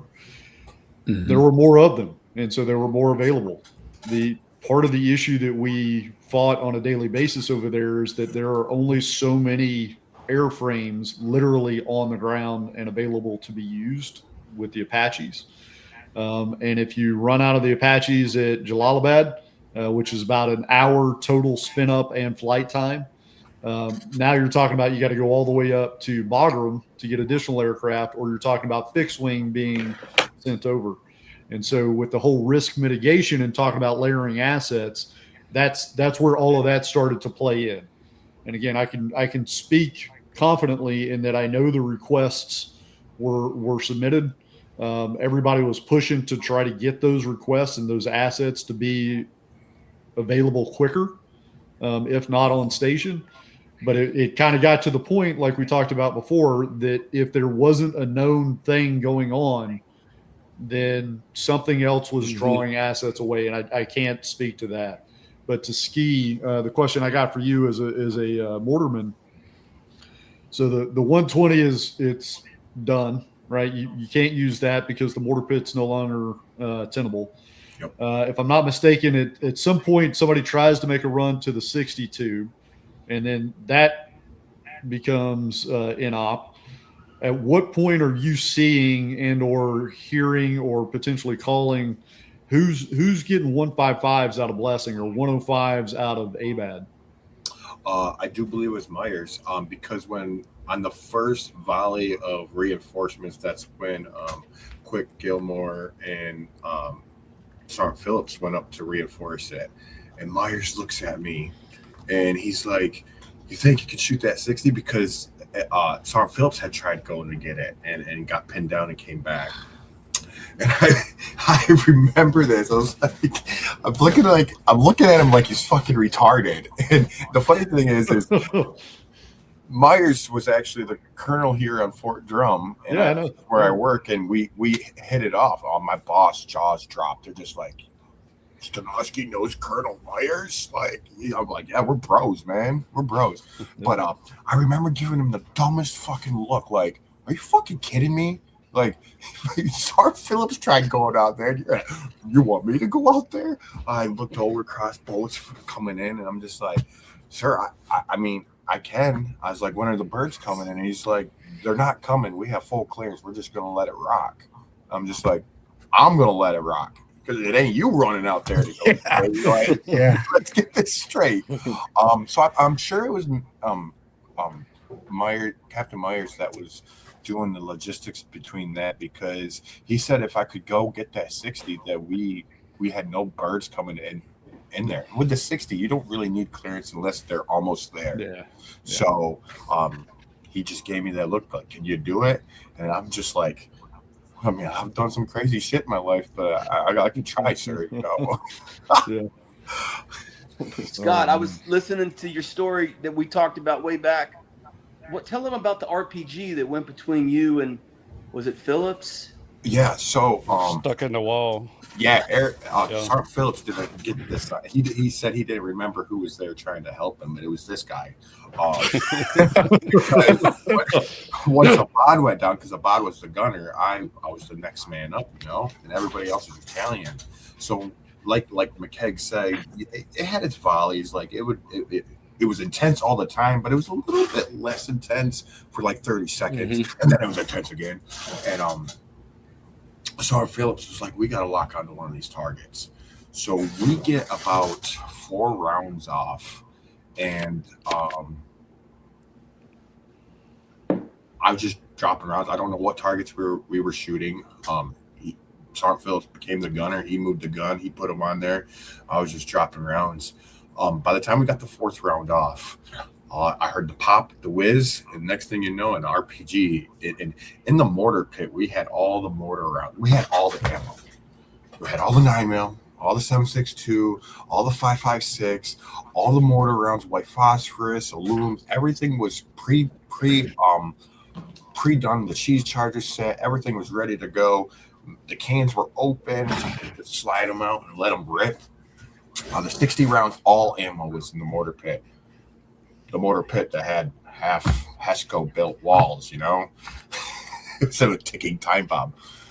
But I remember after letting the 4th round go, man, watching that thing whip right in there, and it jams right in between one of the mortar rounds, and it starts igniting all the cheese charges around it. And that's the point where it's like, oh, we done fucked up. Yeah, we fucked up. Like, and that's when we started the retreat. We started going out, Sergeant Zwick. Chavez was carrying a bod. I was trying to coax the other engineers to get out of there. Next thing you know, I'm at the CP, and we're like, where's Chavez? Where's Abad? And then Sergeant Oss is looking. He went out there to go help them. And to this day, I felt bad because I wasn't there to help one of my buddies out, man. And I won't say I abandoned them, but I was just on a different task, you know. And man, you know, you sit there and you got to picture it. You got to picture. Let's just say you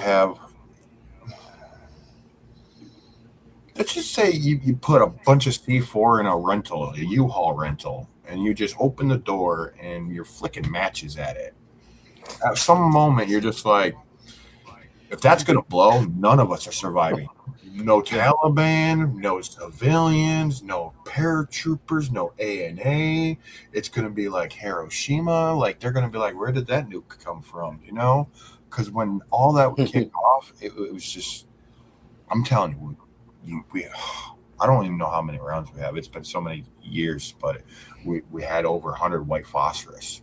We had over 100. Like, they brought them in. You just brought them in, and that's with 60s and 120s. So you know what white phosphorus does? It doesn't burn. It doesn't stop burning until it's completely smothered. And let me tell you what, that place was so freaking open, it would have never gotten smothered. Yeah, that would have burned for months. Yeah. So yeah, when that RPG hit, that's when we retaliated and went up to the VPV, where we met up with everybody else, and I remember leaving the mortar pit. The tow missile truck was just melting. It was just melting. And it's just like bullets still coming everywhere from every direction. And it's just like, and from the mortar pit to the 60 to the truck, it was like walking across the desert. You know, you had no cover. You had nothing to zigzag. I remember when I first got in Afghanistan, because they deployed before me. It was like 4 months later after they deployed, I got there. And the first time I got to Blessing, I was using the shitter, and we got in a firefight at Blessing, and I guess the command seen me zigging and zagging with my pants down to my ankle, going running towards a mortar pit, because I'm just like, oh shit. That's where first Sergeant Beeston gave me the nickname Scooter. And that he's like, I'm watching him going across the cup. He's just zigzagging with the pants down to his ankles. He's Scooter. And so that nickname has stuck with me ever since then. nice. But it's just like from the mortar pit to the truck, there was no cover. And oh man, that's probably that happened within the first 20 minutes of the firefight, and that was probably like the 19th time I thought I was going to die within that first 20 minutes. Yeah. You know, once that round hit, I'm just like, well, I didn't die the last 18 little escapades that just happened, but this is definitely going to take me. If we don't get out of here, this is definitely going to take me. But the round failed. The RPG failed. It must have burnt out, which is crazy because you know what else burnt out is the tow missile that landed in Sergeant Phillips' lap. Like, I don't know what was on our side that day with that RPG round not cooking off and that tow missile not cooking off, but oh my goodness. And just to give you guys perspective on the initial barrage too, that when that initial barrage came down on us at the OP, the first 20 or 30 minutes, everybody was either killed or wounded up there at that time. Yeah. But like I was telling you guys, I had no perspective of sound or what was going incoming and outcoming. I didn't know that. I didn't know I was one of the few survivors that were left up there. Yeah. So it was like I said, all your senses are taken away from you. The battle's very different. And another thing, like everybody tells war stories, like and they're fine and dandy, but it's not a funny story when you're getting your ass handed to you and you're losing friends left and right. There's nothing funny about 9/11. There's nothing funny about Pearl Harbor. At least up at the OP, there was no macho talk. Like, we were all terrified and fighting our asses off with wounds and people that we didn't even know. If I didn't see you dead or wounded, I didn't know if you were alive. That's how that battle happened for me. I don't know what your perspective was, Ski, but I didn't hear who was killed or wounded, or I didn't know who we had left. I had no idea. I only knew Abad, and at the time Abad had passed away with us next to him. Chavez was just complaining about his dick. He just wanted to make sure his dick was okay. He got shot in the groin. But I didn't like. Did you hear Sark Gobble did too? God Almighty! And his dick's fine. I mean, it's fine. It works. Sorry, Sark Gobble. I know you're out there. And we're this talking whole about your dick, but that's the funny thing is like during this whole shit show. But it works. It's like, is my dick still there? It's just Yeah. like, I remember Star Phillips talked about it. He's like, Priorities, man. yeah, it's there. Don't worry about it. You know, Dude, I remember that. That's fucking hilarious. It's the wound we all fear the most. Oh, fuck dude, yeah. Great. You shoot me in the face all day long. Just don't shoot my dick off, please. Yeah, but man. for the there was so it was so hectic. Like even if you could get a clear radio confirmation of anything, you would have never understood it. There was so much gunfire in the background where if they were even trying to call it up. So I honestly didn't know KIAs until a bot passed away, and I didn't know what was going up on topside until I started reinforcing it. You know, because it was just straight hell. So McKaig, are you anywhere? Are you anywhere near a radio? Are you able to hear anything?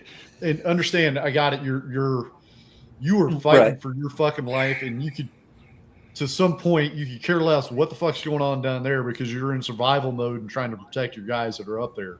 But at what point do you get some sort of situational awareness of what's kind of going on?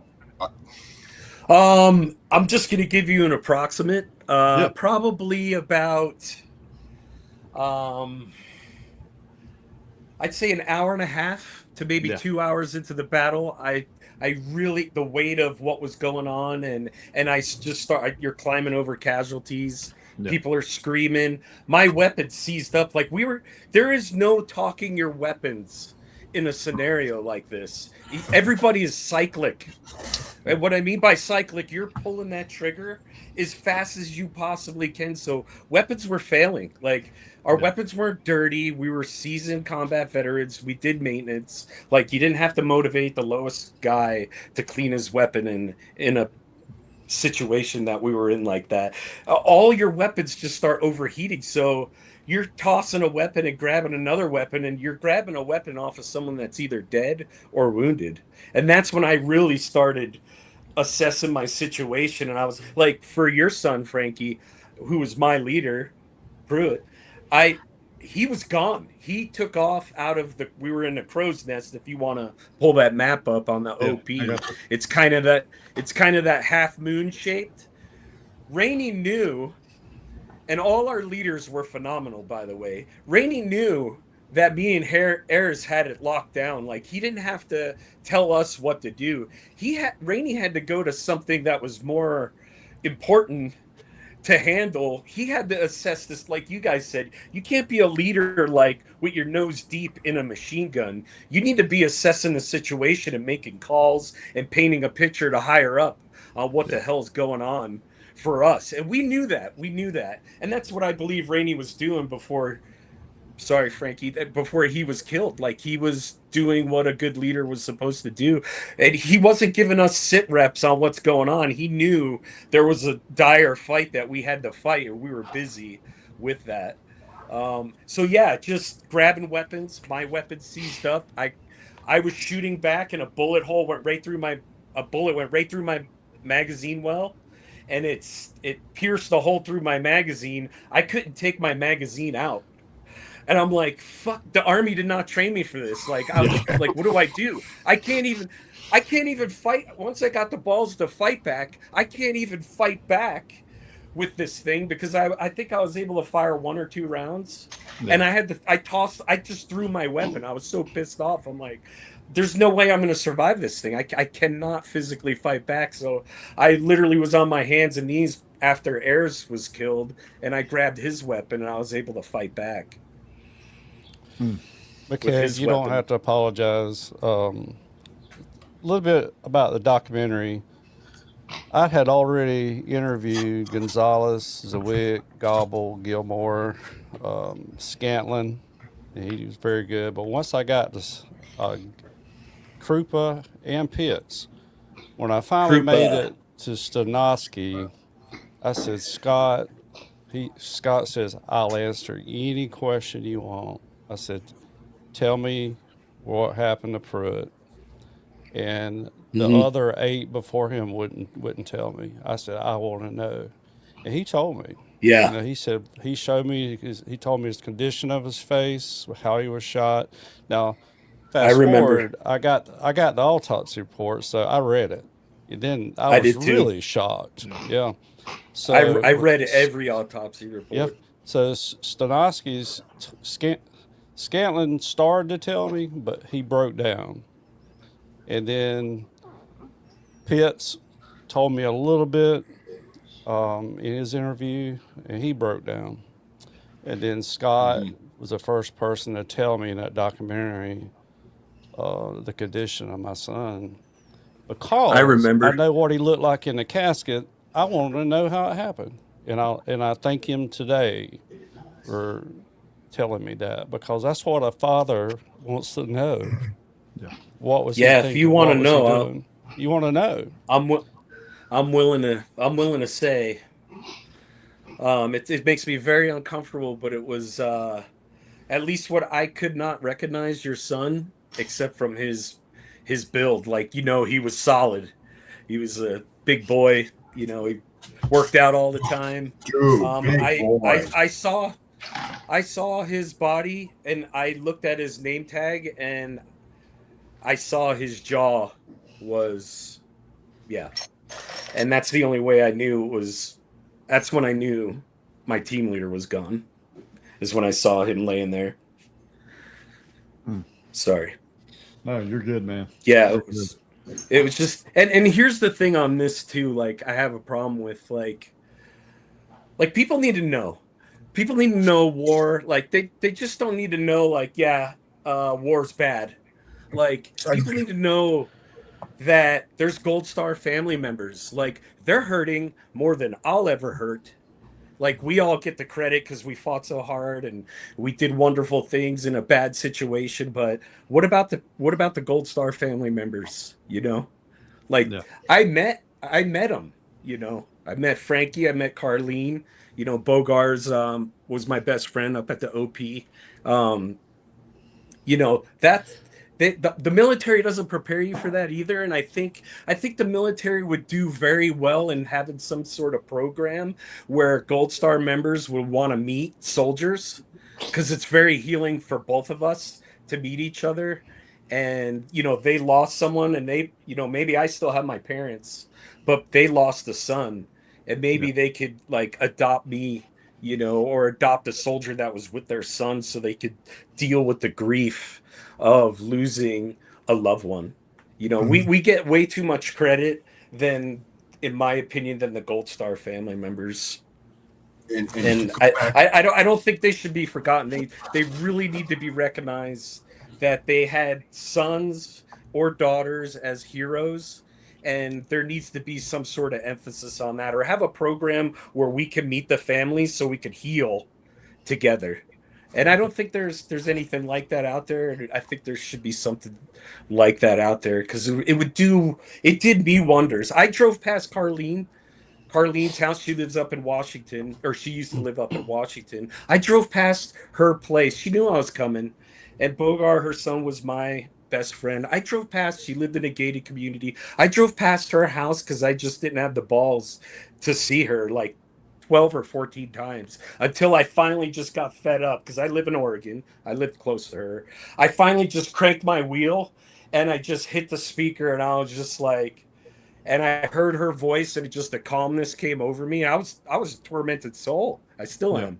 And I was like, just hearing her voice just calmed me. It made me feel, and meet you, Frankie, it was like, and Ayers folks. And when we went to Sergeant Pitts' Medal of Honor ceremony, like I met a lot of people, and I think that did a lot for all of us to meet people's folks. Sergeant Garcia's family.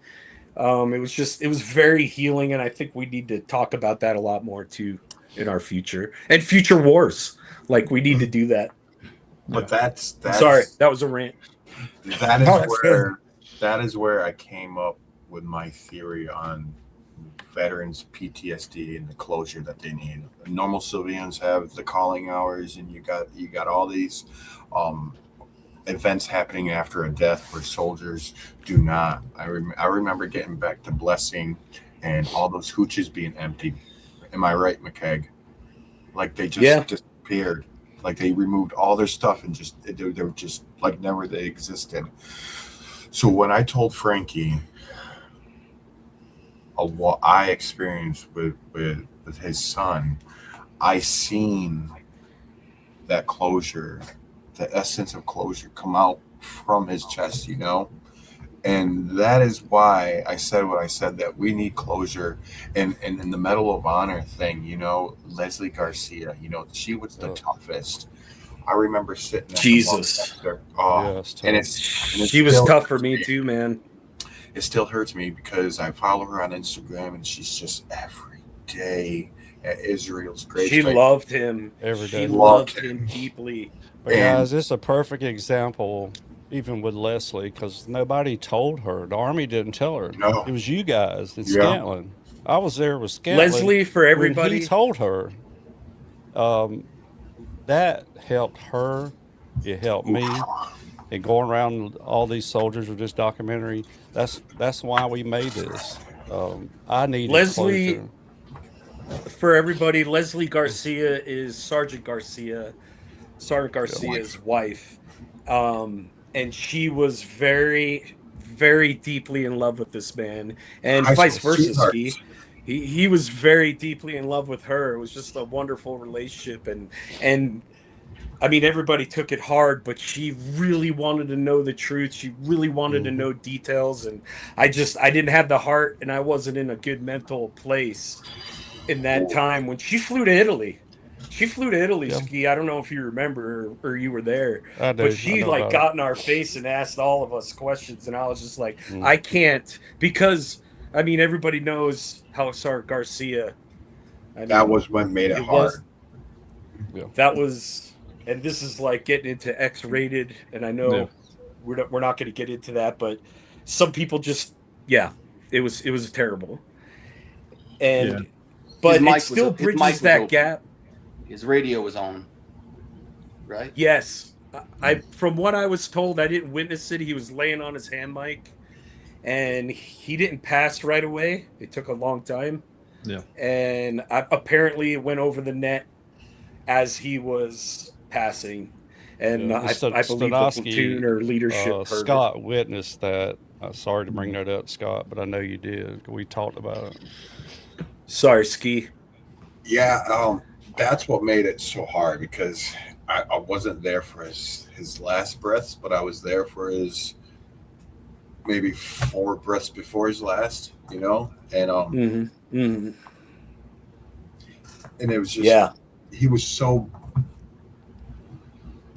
It was just, I felt useless. I mean, I felt useless a lot during that firefight, you know. It just, with weapons failing and buddies dying and positions getting there. But when, I don't know, it was maybe the 3rd round up, I was crawling up onto the next terrorist, and he was there, and it was not good. It was not good. No. It's probably one of the most. It was gruesome. It sticks. It was gruesome. And to have somebody beg you to save you. Yes, I heard that. And you can't. And I tried. I tried to reassure them that I could, but they're. Yeah, what do you do? Like in our medical training, it's reassured a casualty, right? Gain fire superiority, you know. If you can't treat yourself, then you're going to treat them. But you're looking at the guys and you're like, dude, there's nothing, you know, at our level that you could do. Like, and you live with that, Ski. You know, you live with seeing people that shouldn't look the way they look. Yeah. Oh, man, I'm just trying to keep it X-rated, but I feel like. Chris, can you go back to OP Topside? Oh, yeah. Gotcha. But being there and him screaming, save me, and there's, I mean, yeah, I'm packing your guts. You don't, think I'm going to be able to save you. And then I told him I'd be right back. You know, I told him I'd be right back. I tried helping as much as I could, and I'd be right back. But next time I came back,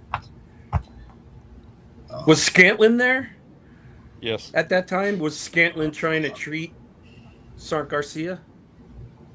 I don't think so. Not at the time No. that I Okay. seen him. Maybe not then. Maybe Um, not then. It got He may try treating him after I think I seen him first, and then when I told him I'd be back, I think Mhm. that's when Scantlin came up behind me. I mean, he may have tried treating him, but by the time I came back, Scantlin wasn't there and Garcia was gone. And we need to talk about how Sark Garcia was, like what kind of guy he was, because he was an NCO, like being an NCO in the 173rd, at least the Chosen Company and probably a lot of other companies, like you're a pretty hardcore dude and you know what you're doing, you know what I mean? And Sark Garcia was just, I was a replacement. He was kind to me. He was just kind to everybody. He was very likable, and it was just, it was, of course it was terrible losing any of them, but for him to just talk to me as a PFC, like I'm just a regular guy that might cover him in a firefight one time, it really meant a lot to me, and it really showed me the type of person Sark, and it was just everlasting for me on what kind of man he was, just how, because I was a nobody, but Yep. he treated me like a man, and I always respected that about him. I personally didn't know Garcia like you did because we were mortars and infantrymen. We just kept our distance. We're just burly men. I mean, I remember always seeing him in the chow hall at Blessing, and the dude always had a smile on his face, and there was no reason Yeah. smiling in Afghanistan unless you're one poker. Pruitt was Yeah. the only one walking out of that motherfucker smiling because he took everybody's money, you know. Yeah. But I always remember he had these little dimples with a smile. No matter the food sucked, everything sucked, but the guy would still smile. Mm-hmm. Yeah. It just made you like, it's not that bad. I mean, if this guy can fucking, and like McKaig said, if you were an NCO, you were held to a standard, and you held your soul standard. There was no slacking, and this is why I got out of the Army, because after years of it, they were like, no hazing, but it's just like that created discipline, and once they were like, no hazing, blah blah blah, it's just like, you're gonna weaken your Army. Because Abad and I did some motherfucking push-ups.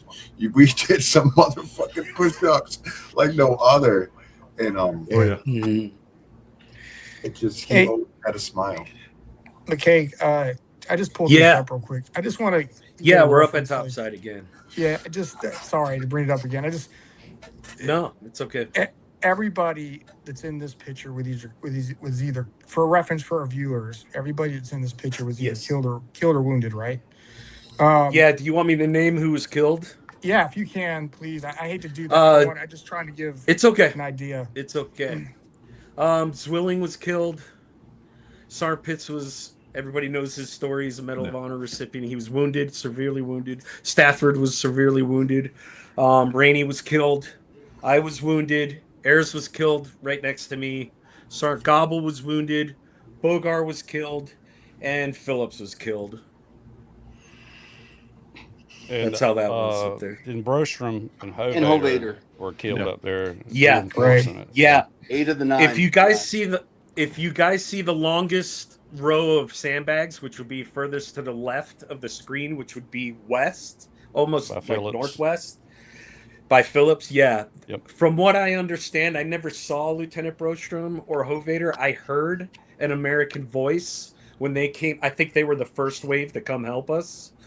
And I heard a voice. I couldn't recognize it. Remember, this battle is extremely intense. I just knew it was American. I heard English. And when I finally pieced the puzzle together and talking to people, they ended up getting killed very close to that area. Yeah. To our OP. Chris, can you go up the other map, the overhead, please? Yeah, this one.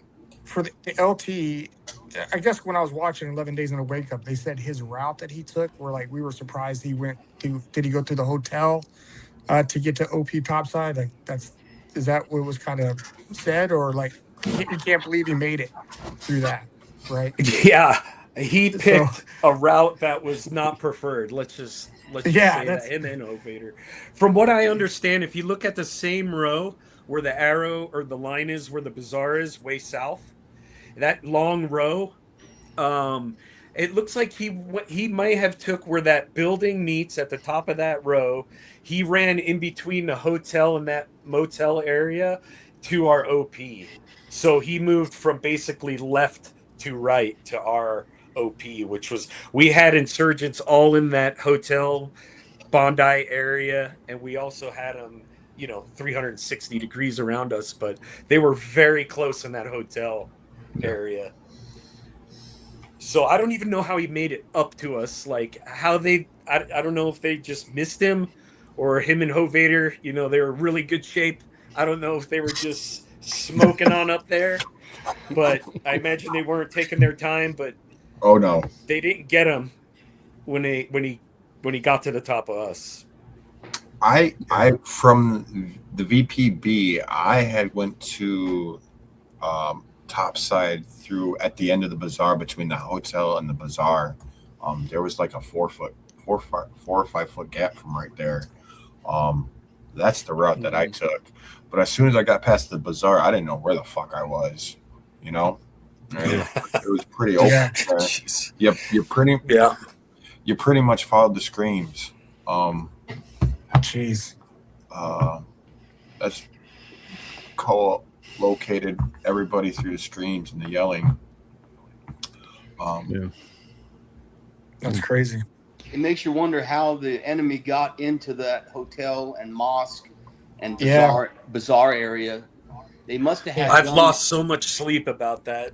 Yeah, because I was just I don't looking at it. know. I was like, how the hell did they get in there? Didn't they have a dinner the night before? Didn't? Yes. Yeah. They did, and I think Sure. I Jonathan think they went just to that hunkered dinner. in. Yep. I think they hunkered in I after think they the dinner. the guy that I killed with a claymore, and this is going to relate to what I assume may have happened. I think they had weapons pre-positioned, and we had, if you don't remember, Ski, like we had civilians coming and going, like constantly since we were there. So I think they staring just you kind down of, too.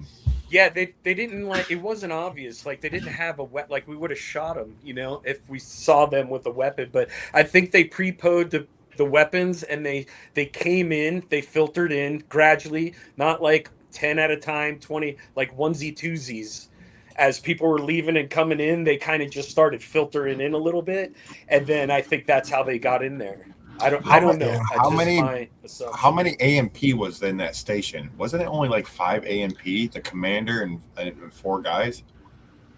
I don't know, Ski, but I later found out that they were kind of shady because they found all those weapons Well, they found like in 600 the AMP AKs. stations.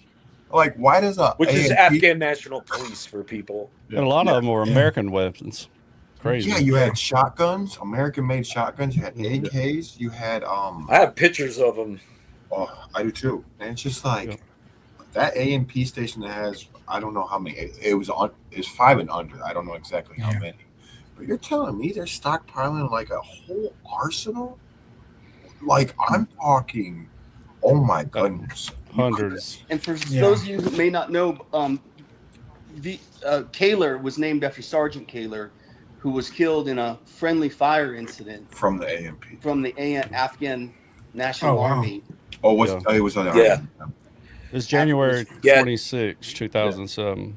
And Sergeant Zwick came in to replace him. Yep. 2008, Frankie. Well, I'm sorry, 2008. My bad. Matthew Kaler. Yeah. Our platoon sergeant. Sergeant Zwick took over. Well, actually, Sergeant Gonzalez was covering down for a little while, who was our weapons squad leader, which is the next senior guy, until Sergeant Zwick transferred from 1st Platoon to take over our platoon. Yeah. Was it just all military-age males? Was it like, there was probably no any women or nothing? It was just all military males in there? Because I know when I was watching the documentary, I think Horvader, you guys were digging digging a hole, right? Yeah, And I know what you're talking about. and he's like, look right over here, and there was just a bunch of Yeah. just weirdos walking around. I was like, I didn't see any Yeah. team. I was just dudes walking around close up. You know, so. Yeah, They they watched sat and everything. watched us. They sat Yeah. down and watched. I mean, they didn't have any weapons.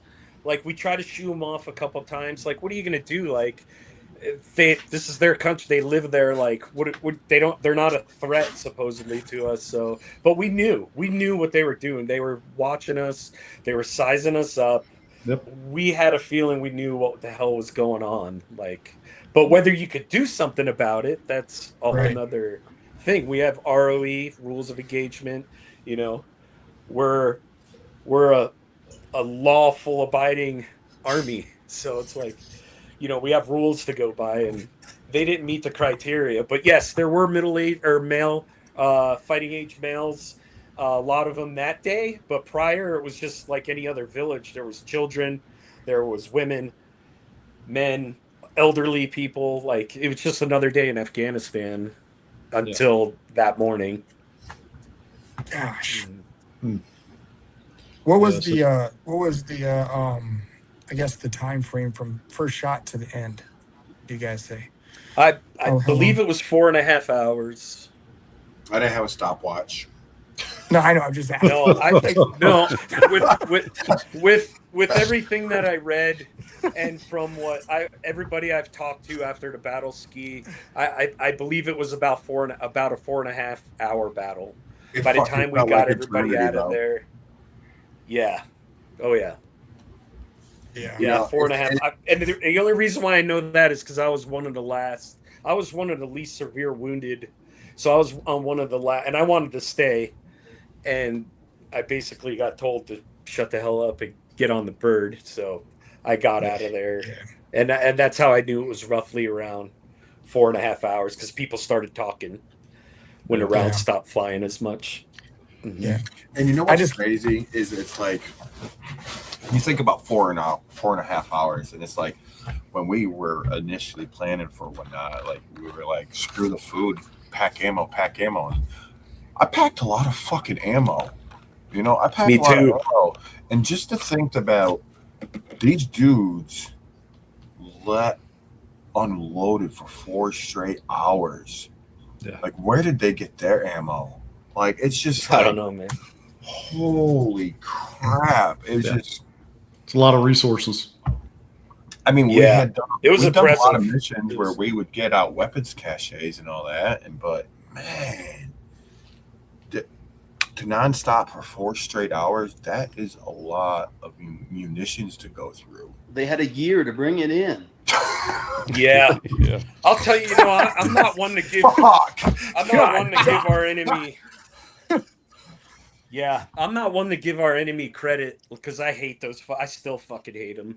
Like, but they had their shit together that day, and they were impressive. Just the way they fought. Yeah, tell y'all something a little funny. You talk about packing ammo, and you didn't really take food because food was going to fly in. Scott told me a funny story about a block of ice and some rice and beans. I We didn't paid put it good in the money for them. documentary, but I like Scott tell that story. Well, it was Sergeant Quick came down to the mortar pit because Sergeant Quick was always the guy that wanted resources. Like, he was just like, oh, ice, I get everybody to pitch in for ice, man. We could use ice. And we had been buying sugar bread from the locals and stuff. Oh yeah. I remember everybody pitching in money for this ice, and I'm a private in Afghanistan. I'm like, where the fuck are they pulling ice from? Like, I haven't seen ice in this country my entire life, And we paid the money, dude. And I remember sitting in the mortar pit, and I'm looking at Abad. I was like, have you ever seen ice? I'm just confused. And it took them a day, right? They were gone for a whole day. And then the second day, it was probably late in the evening, and I'm just like, where the fuck is my ice? Like, that was private money, man. And that's a good $40 that I gave up for that ice stuff. It's like gold to me. Private don't pay much. What about the rice and beans? Oh, rice and beans and ketchup. It's just. But the biggest thing was the ice, because they show up in this helix with this big block of ice. Now that's when my jaw dropped. Like, okay. And we started fucking breaking it up, shoving it in ammo cans, trying to conserve it, like figuring out what to do with it. We got ice now, but am I gonna suck out a cube? I don't know. Like, we wanted all this ice, but we have no fucking use for it, or just like, I guess you just put it on your shirt or whatever. You utilized it. Did you guys split it up there? I know that we took a majority down there. Are you asking if we had ice at the OP? Yeah. Did you guys take any ice up there? Not that I know of, but I do have another ice story that's not as cool as yours. But we Sergeant Kaler, we kept bugging him to get ice when we were up at Bella, north of Wanat, about 7.5 kilometers. Maybe a little further, and we kept bugging him to get us some ice, and because it was hot, we're like, "Can we get some ice?" So he's like, "Yeah, I'm working it, and we're like, "Okay," and like we didn't think we were gonna get it, but we had fun harassing him to get it for us. But that guy got it for us. But the problem was, it was like January, and we were so pissed when that helicopter came in. It had like a huge pallet. This is pre-Wanat. We just took the bags and started raking them across the concertina wire because we're like, what the hell are we going to do with ice in the middle of winter in Afghanistan? We finally get what we asked for. We were so mad we had it. But, yeah. But anyway, where are we at in this story? No, I think we're at a good point. I got one question though. Okay, go ahead. I don't want to be too depressing on this thing, but like for you guys, because right now you're at a mass cow, right? Yes. Like it's a mass cow. If everybody out there's a mass cow. How did you evac? How did the first sergeant triage everybody? How many birds did it take to get you guys out of there? Like, was the replacements come in? Like how did that? How many days, Scott, did you sit there too? Yeah. I don't know how many. I took Scanlon and I took, I don't even remember who we took, but I remember the first bird coming in, and I remember dragging bodies up to there, and there had already been bodies piled up or laid out. So I don't know exactly how many birds there was, but this cocksucker got left there. Thanks, McKay. What's up? What happened? I got left.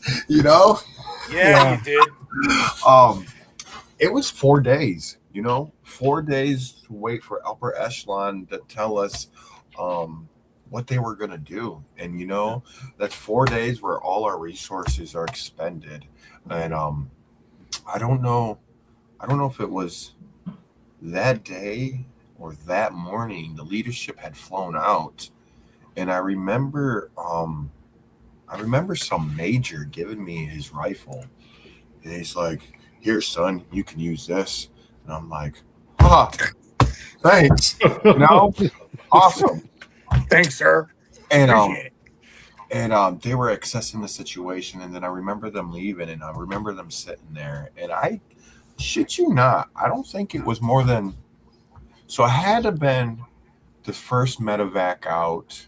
I think there was 2 medevacs out, and then there's another bird that came in with leadership, and then I think there was 2 more birds after that, because it felt like maybe 3 or 4 hours later, they told me that Major wanted his rifle back. Come and get it. I'm just like, so I don't remember who I gave it to, but ended up giving that Major his rifle back, and I'm sitting there like counting the rounds in my 9mm, waiting 4 days for it all to happen over again, because it was literally 4 days once I got on ground. It was 4 days, and then we got hit. So like day 2 goes by, I'm fucking beat, no food, just waiting for them to attack again. Day 3 goes by, sitting there beat, waiting, just blood-soaked ACUs, just everything torn apart. You're so exhausted that you can't move. I mean, you were exhausted before the firefight, and now you're even more exhausted. And then the fourth day, it was just like I didn't care at that moment. You know, at my day 4, I thought they had left us out there to dry. You know, honestly, I thought that they were just like, oh, the second wave will just wipe them out, and then we get to sweep this underneath the rug. And I had given up all hope at that point. And then then the things led into other. Then they were like, okay, we're gonna get you guys out of there, but you got to destroy everything. I'm just like, I mean, there's not much to destroy. It's already fucking destroyed. And that gun truck is fucking ripped apart. Everything's on fire. The tow missile truck is completely melted. They ain't getting shit from that. And then we exfilled, and then after that, I don't know what happened. I think didn't they drop a bomb on it? I don't remember. Because I don't remember. My perspective was very different. I had full faith in my leadership. I just, like I said, I'm constantly assessing. I had a fight in front of me to deal with first, and then as I'm going through my fighting positions, I'm realizing all my leadership is either killed or wounded. So there was a lot of lower. Actually, I was promoted to specialist. Sergeant Gonzalez had to tell me that later. I just didn't know. But I was PFC McKaig. But I mean, I had all the faith in my leadership that they were making things happen. But I was not aware that I was the one that's going to be ending up treating all these people and triaging people, because Sergeant Pitts' Achilles tendon was severed. I don't know where else he was wounded. I didn't deal with Sergeant Pitts. I think he was like laying on his back. Like, you didn't see unless you crawled up, belly crawled, or you walked you're on your hands and knees on who was killed or wounded. And then I looked where Bogar was supposed to be, my best friend, and I see Sergeant Gobble on his back with blood all over him, and Stafford is on his back with his feet to him in Bogart's fighting position, and he's wounded. So I'm fighting back, and then there was a little bit of a lull halfway through, if you don't remember, Ski. So I was able to actually just fight and treat, and that's when I was able to triage and start yelling the leadership that I thought was still alive and was not, what was going on with Sergeant Gobble and Stafford. Because Sergeant Gobble, I mean, we all know his crotch was bloody. I went to go down but I went to rip it like in the movies, and it doesn't rip like that. No. And Sergeant Gobble was coming in and out of consciousness, and I was like, when he came into consciousness, I was like, Sergeant Gobble, I'm going to bite a hole in your pants to rip them, you know? And he came to, and I was just gnawing, and I had to fight back because I just took his hand and I just put it on his crotch where I saw him, because you were trained to do blood sweeps, but there was blood all over him. But I just saw where there was blood most, and I just grabbed his hand. I put a pressure dressing in his hand. I just told him to hold it right, and I just had to keep fighting again. Yeah. Stafford, he was messed up. Part of his tooth was gone. I don't know if it got blown out of his mouth or what, but he had shrapnel all over him. And I couldn't treat him, but they were coming in and out of consciousness. I was kneeling down right where their feet were meeting. I was right in the middle, just fighting back, trying to protect them until we could get some assistance. Yeah. Like, there was Did you guys have a medic? Was there a medic? I know we just get overwhelmed, but we had Scantlin. We had Scantlin, who had some really good training before. And he was kind of our de facto medic, because I think he went through the 18 SF series of that, and he saved a lot of lives that day, or helped a lot of people. But we immediately, it was just, combat lifesaver. We all had combat lifesaver, and thank God, because some of us probably wouldn't have made it if we didn't have that. Didn't the medic get shot with Hovader and Brostrom when they went through the bicep? Yep. What was his name though? And Hewitt. There was Hewitt. Remember Ski? Doc Hewitt. Doc Hewitt. Yeah, it was Yeah, Doc. I talked to He was Hewitt heading up there. quite a few times. It shot through. It blew out his bicep and tricep. And I think people were picking up people on the aircraft and getting hit. I think that's when Doc got hit and he became a casualty. And I don't know if Scantlin got wounded. I never really interacted with Scantlin a lot. No, I don't think he never did. He's suffering though. He's really going through some stuff. Yeah. I still talk to Jeff a lot and stay in touch. Is he doing all right? He's doing okay. He's had a couple bad relationships, and then he was doing security work in Iraq at the consulate over there, and he's doing okay.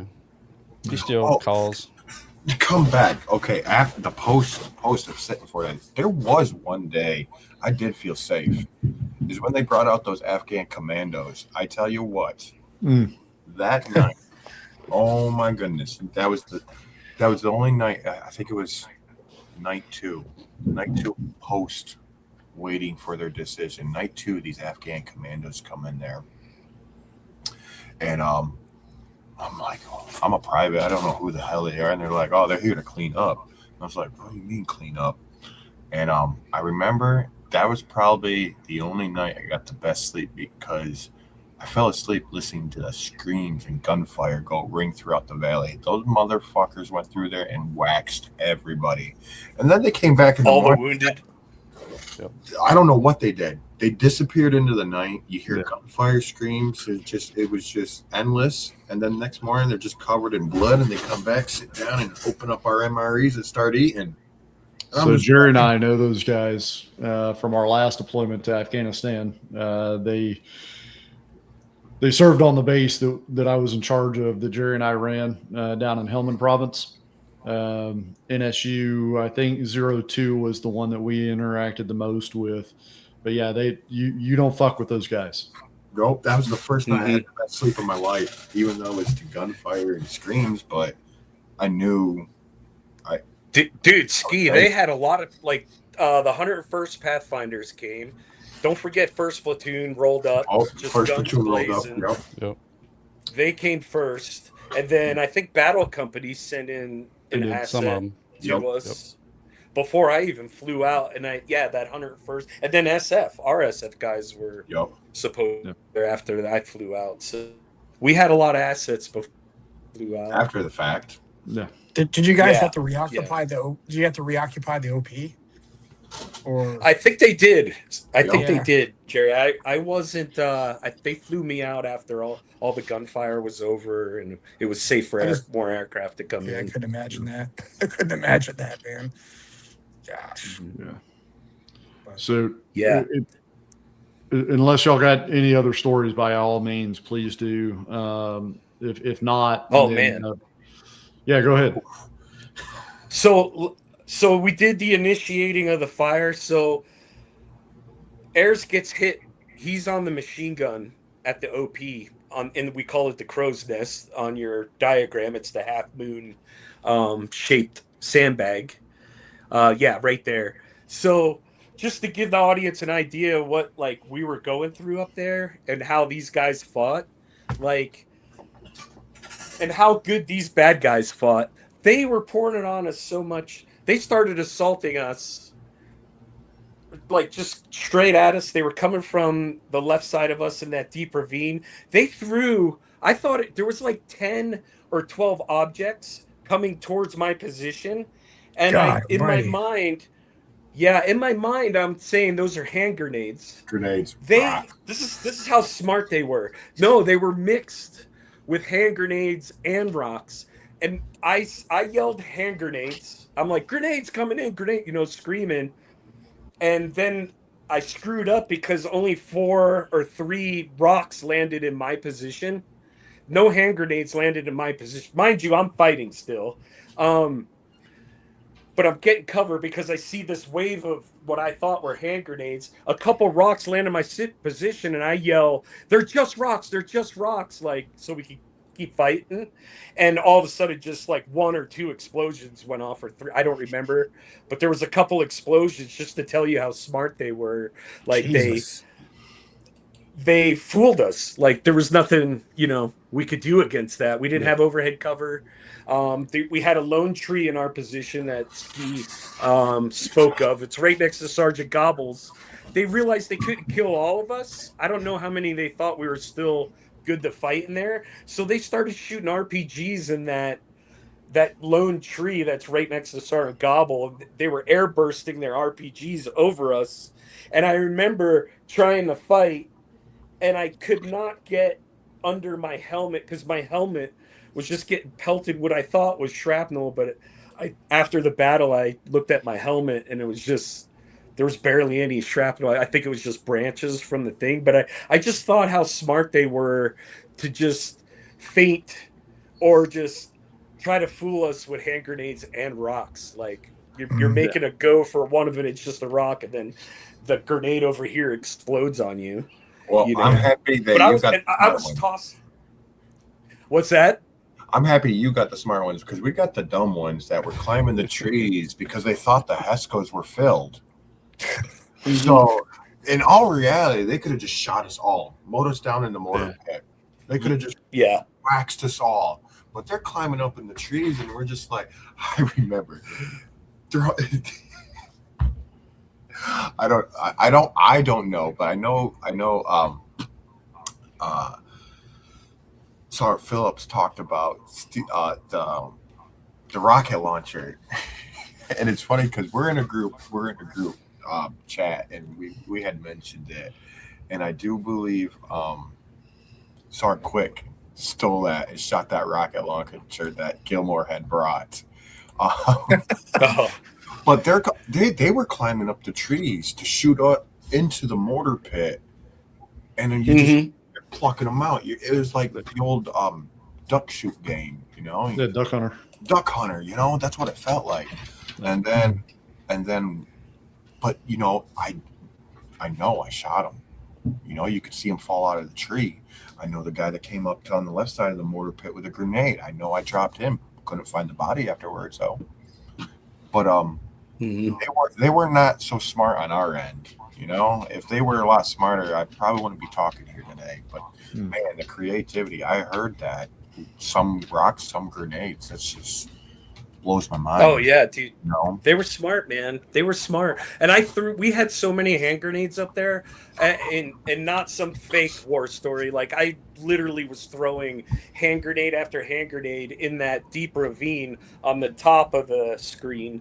On this picture right here, you only see the top left corner of it. It carries on the way the wire is going to the right, and it's deep. It's probably like 30 or 40 meters. I don't know how many hand grenades I threw in there, and they were so close I had to throw my hand grenades almost straight up in the air, and I was worried the thing was going to blow up on me and make myself, because I was already wounded. I got hit with 2 RPGs, a bullet, this bullet right here. That bullet was in my pack, which was right at head level. My maps, everything was on fire. My arm was melted because I had shrapnel. I don't know what it was, but it was burnt on my elbow. So, and that's another thing. Like you're trying to fight through these wounds, and you're not assessing yourself to see if it's life threatening or not. Yeah. When there's any moment you could die. Like there's just no movie, there's no war story that I've ever heard that depict all the things that I witnessed up there and on that day. It was very intense. I get intense talking about it. It's very traumatizing. Yeah, those rocks are pretty serious too, right? Those rocks that are connected to your positions, those are pretty damn big rocks too, right? Like, dude, yeah. The one where Sergeant Gobble is at, it's literally like 2 feet bigger than the height of a man. It's like 8 feet tall.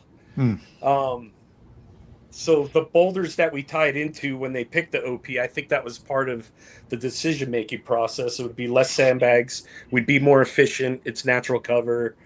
We had the tree there, so we made a really good decision on. God, if we were any further from that, and all the people that came up, Sergeant Phillips said, when I went down to the TCP because I was wounded, and we could get into that story too.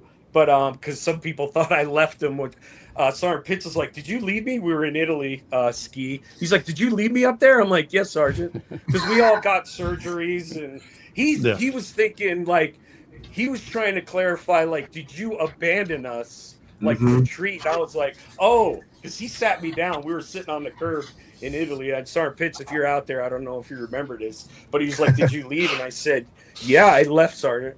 And he was like, oh, "Okay." And then I was like, I went down to get more ammo because I yelled out. I'm like, "We need more ammo." I yelled, "Who's gonna go get more ammo?" I was hoping to God someone else would say they were gonna go get it, but Yeah. no one answered back. And I'm like, "You motherfuckers! Like, no one's gonna volunteer for this shit. Of course you're not." And Yeah. so I dove through the hole. There was like a fighting position right where the M249 saw is. There was a board over it, and it was kind of like a window that me and Bogart built. It was actually really good. But I dove through that fucker, and the sandbags fell on me, and I could not move. It was so they were so heavy. I was like wiggling, and just rounds were hitting that boulder that's over there by Sergeant Gobble. But anyway, I finally went down and got some more ammo. And I don't think I wasn't on the first wave. I wasn't on the second wave. First platoon showed up. It was Tinnin and Green, which those two don't get any credit. But I was like, "Hey, dude, I got all this ammo. Like, you got to kill everyone in front of me. And Green, you got to kill everyone behind me because I can't shoot back." Like, and the only cover we had going up that hill was like shin knee deep. So like we essentially had no cover unless you were belly crawling. So I think Sergeant Phillips established a 240 position or some mortar guys. I don't really remember that very clearly, but we had to reinforce the OP because there was people finally back up there. But Sergeant Pitts was stuck up there. Like again, I wasn't aware of who was alive or who was dead. So we all had to come back from all our surgeries, and some guys were in Germany, some guys were in Italy, some guys went back to the States. So we all had to come back months later to figure out what the hell just happened to us in this battle to piece all the pieces together. Yeah. So yeah, that was a tough conversation I had to have with Sergeant Yeah. Pitts, our Medal of Honor recipient. Like, Yeah. "No, dude, I would never bail on you like that, Yeah. man." Hey, Chris, I have you think had a chance to read the screenplay yet? I don't think so. Did the one that Kevin wrote? Yeah, Kevin. Kevin and I wrote. Yeah. Oh, Kevin, you wrote. I think I might have a couple. I don't know if I have the full thing, but this is a long time ago, so I would really love to. Yeah, I'd love to make sure it's accurate from your memory. Yeah, for sure. So I'll have Kevin I'll send give it. Frankie my. Yeah, okay. Yeah, Kevin's in I'll touch send with it me, to you. so Yeah. okay. Thank you. I have a copy Yeah, of so it too. I can send it to you. Yeah. and here's the thing I want to bring up to you guys on this too is I talked to my friends about this. I talked to my family about it, and it really, I was the survivor of my team. Frankie lost his son. The heirs lost their son. I thought of how much U.S. history must be lost. Imagine a battle where an entire platoon was wiped out. If I didn't witness, this is the only reason why I'm talking to you guys. If I didn't witness what they did, their story would never have been told. Yeah, Nobody would know. exactly. And that's why, because I got to deal with my wife when I'm done with this. I got to deal with reopening years of trauma of dealing with this again. Like sometimes it takes a week, 2 weeks, 3 weeks, months to just get back to somewhat normal after talking Yeah. about this. But it's bigger than all of us. We got to tell the story of all the guys that did make it, not our heroics. Like, Yeah. whatever. Like we're still alive. But what about those guys? What did they do? And I thought of all these battles because I love history. I'm like, I wonder how many battles weren't even told of some family member. Like, would Frankie know what happened to his son if none of us survived? You know what No, I mean? Like, how I'm much sure. history is lost? And I think that's why it's important for us to talk, like, to see you again, Ski, and for all of us to stay in touch with each other and be support for one another. I think we all go our separate ways, and I don't think we handle things best on our own. And I think we need to all stick together. No, that's and well tell said. these stories. So, and just like, we got guys like Ricky, he's clearly a patriotic American. Like there's not a lot of things recently that we could be proud of, right? Like maybe this battle or other battles. And if you read the opening of the Chosen Few book, I don't know, was it McCraven, or I don't know who wrote the very first page. I have the book. But I have anyway, he was talking about the greatest generation. Yeah. And the favorite part of that book is what he wrote is there isn't just the greatest generation anymore. Like we still have it as Americans. Like it was my generation, it'll be the next generation that does it, our kids. It's not just one generation that fights like this. We just got to talk about it and get it out. Or our leaders. Like we had amazing leaders that day. Listen to uh, Chris talk about the bigger picture on what was going on. You know how many guys are suffering because they couldn't get to us? Yeah. First platoon. One of my best friends killed himself because he always said, he's like, I could not get to you guys. Like that. I would hate to be on a radio hearing someone I love fighting for their life, All and the you dudes just at can't get to Blessing. them. I would rather be at the battle than be that guy on the radio just holding my hands in the air, trying to get everything I can to you, and I can't. And First Platoon did save us, Ski. You know that. Yep. If it wasn't for First Platoon, and everyone that helped us out, we probably wouldn't have made it. Dude, none of hearing us. those trucks roll in, oh man. Man. Dude, they were shooting everything up coming up there, man. They didn't stop. It was a really good feeling. But back to McKaig, it is like think about history. Just let that ponder in you. Like if there wasn't people to tell the story, man. Yeah, I want to share a different perspective as a father of Pruitt. I have 4 more sons and 2 daughters and granddaughters and grandsons who look at Pruitt as their hero every day. I mean, they wear his bracelet when they're 6 years old. So the history is not just from war and the battle and the next generation. It's about the young brothers and sisters who want to know what their hero brother done before he was killed in action. So there's a lot of perspective how important this story is, that on the purpose just for my kids can read about their oldest brother, Yeah. just one perspective. No, that's a great point. And Ricky, I'd love to kind of hand it over to you for a minute to talk about the screenplay that you wrote with your buddy Kevin Haskin. Yep. Yeah. Yep. Will, we tried. Kevin is an incredible researcher, and he spoke Love to, that guy. He spent many months, 6 months researching and speaking to the survivors of the Battle of Wanat, and I've never seen a more accurate screenplay of a real life battle than what Kevin was able to create. And so, I started a nonprofit because I want to tell the story. I don't want this to be Hollywoodized. I don't think Hollywood has made the right film yet about the Afghan war. It hasn't been created. No. It hasn't been. No. They've all been laughable in many ways, most of them. And so our mission here is to tell this tale, the most accurate depiction of what happened in the Battle of Wanat, but also the larger battle of Afghanistan, and bring some healing to the soldiers and helping the wider general public and audience understand what it was like, what an economy of force mission, what the implications of that are on the ground. And that is limited resources. Scott McKaig. And you have limited resources, and Iraq was the main thrust. These are the kinds of events that unfortunately happen. And so our goal is to make the Army better,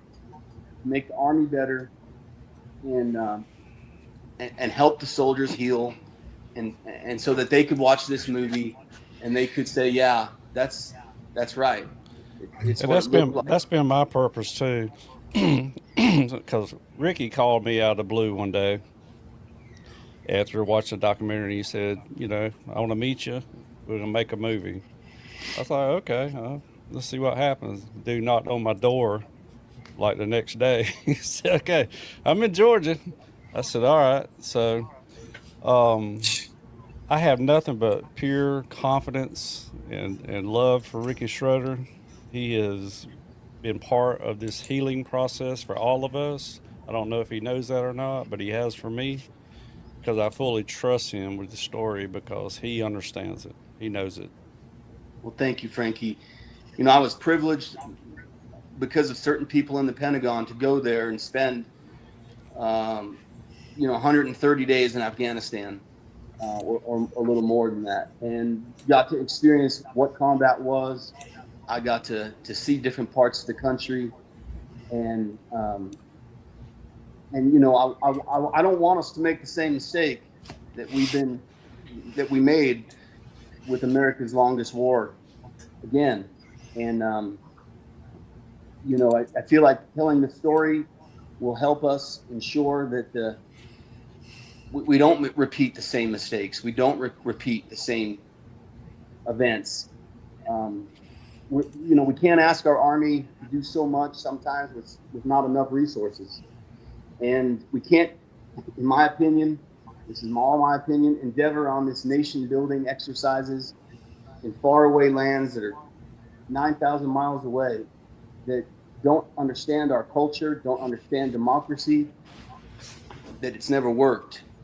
And, I remember when we made the fighting season, which I made in 2014, and then the next series, our fighting season, um, even the rules of engagement were so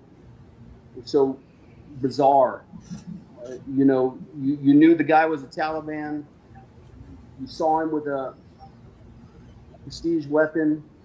You were going to take the shot with a drone on him in one of our episodes, but he gets off his bike and he hides his RPG, gets back on his bike, and now he's no longer an eligible target, even though he just had the RPG.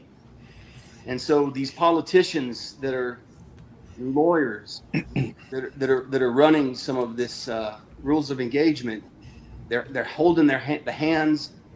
So we have to fight. They have to fight with one hand behind their back. Um, it's shameful in my opinion, to do that kind of requirements on the Army, when it's an enemy combatant. And I met great men in Afghanistan, non-commissioned officers and general officers, and I know they're all patriots. I know they all raised their hand to serve. I know that nobody intends for any of these tragedies or circumstances to unfold. And so I give them grace. I give them my thanks. I salute them. I just want the Army to get better. I don't want it to be run by politicians and lawyers. I want it to be run by war fighters who understand, the requirements and the needs that the soldiers have better than somebody in some office somewhere in the Pentagon. And so I'm grateful I got to go there. Lieutenant General Anderson got me there, and and they knew in 2014, when they enabled me to get in there so deep and to see what I saw, that it was important to document America's longest war at that point. And our partners failed us, in my opinion. The ANA and the ANP and the theft and the graft that went on at those with those organizations. I know the special forces guys were badass, but they were such a small community compared to the larger complex ANA and ANP. Yeah. And we had weak partners, and we were getting bled there. They were bleeding us. They were killing our kids. They were killing our finances. It was a war that was 25 plus years before it was ended. And I hope we learn the lesson that we don't need to be doing that stuff anymore. We need to go win and leave. And I think that we have the War Department now that understands that was a mistake and lessons learned. And Now, what Ricky's saying, who I really would like to talk to, deep down talk to, and the change that's going to need to happen. I want to talk to Jace Brostrom. yeah, Getting that flag as a kid, and going through the scrutiny that he went through with everybody putting the blame on his dad. So Ski, for the people that don't know, who is Jace Brostrom, please? It's Lieutenant Brostrom's son. Thank you.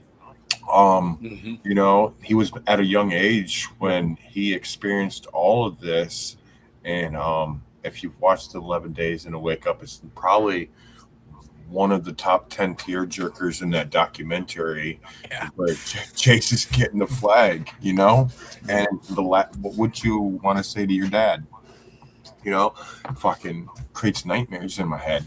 But he followed in his dad's footsteps, so he's getting,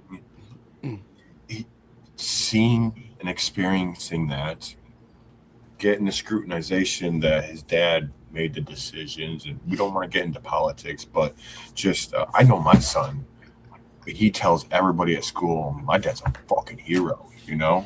He's proud of it, but not Jace being able to do that, because whenever they talk about his dad, he was the one put to blame, and for him to follow into his father's footsteps and now experience the real Army, I would just love I'm probably going to reach out, and I would like to sit down. Is he in the military?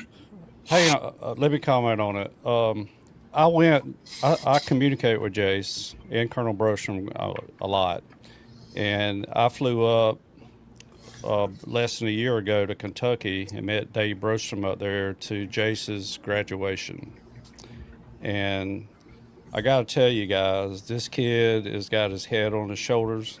He loves who he is, and he's got a good family behind him, like Mary Jo and Dave Brostrom. They love him, not just as a grandson, but like he's his own son. Oh man, I seen him in a uniform, and he just looked. Oh yeah, he's a big boy. He looks just like his daddy. 100%.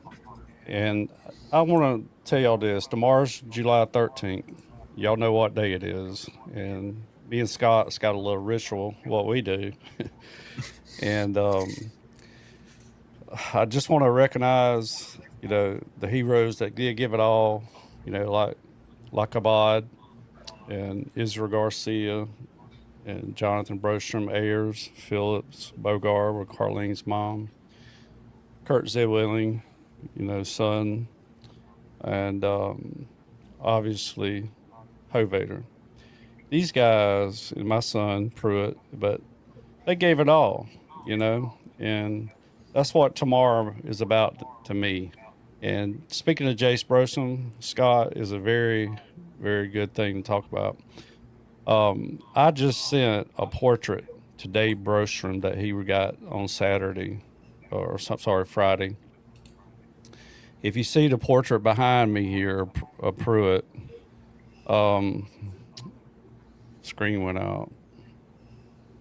I can't see you guys. You're still there. Anyway, you're still there. anyway, Pruitt, this portrait, we have a friend. The name is Stacy Allenson. She paints portraits. She is currently painting all 9 of the soldiers killed at Wanat, and she's having an opening art show in December to honor the Battle of Wanat, these 9 soldiers. And I sent a portrait that she commissioned and painted of Jace Brostrom with Jonathan Brostrom to Dave and Mary Jo on Friday.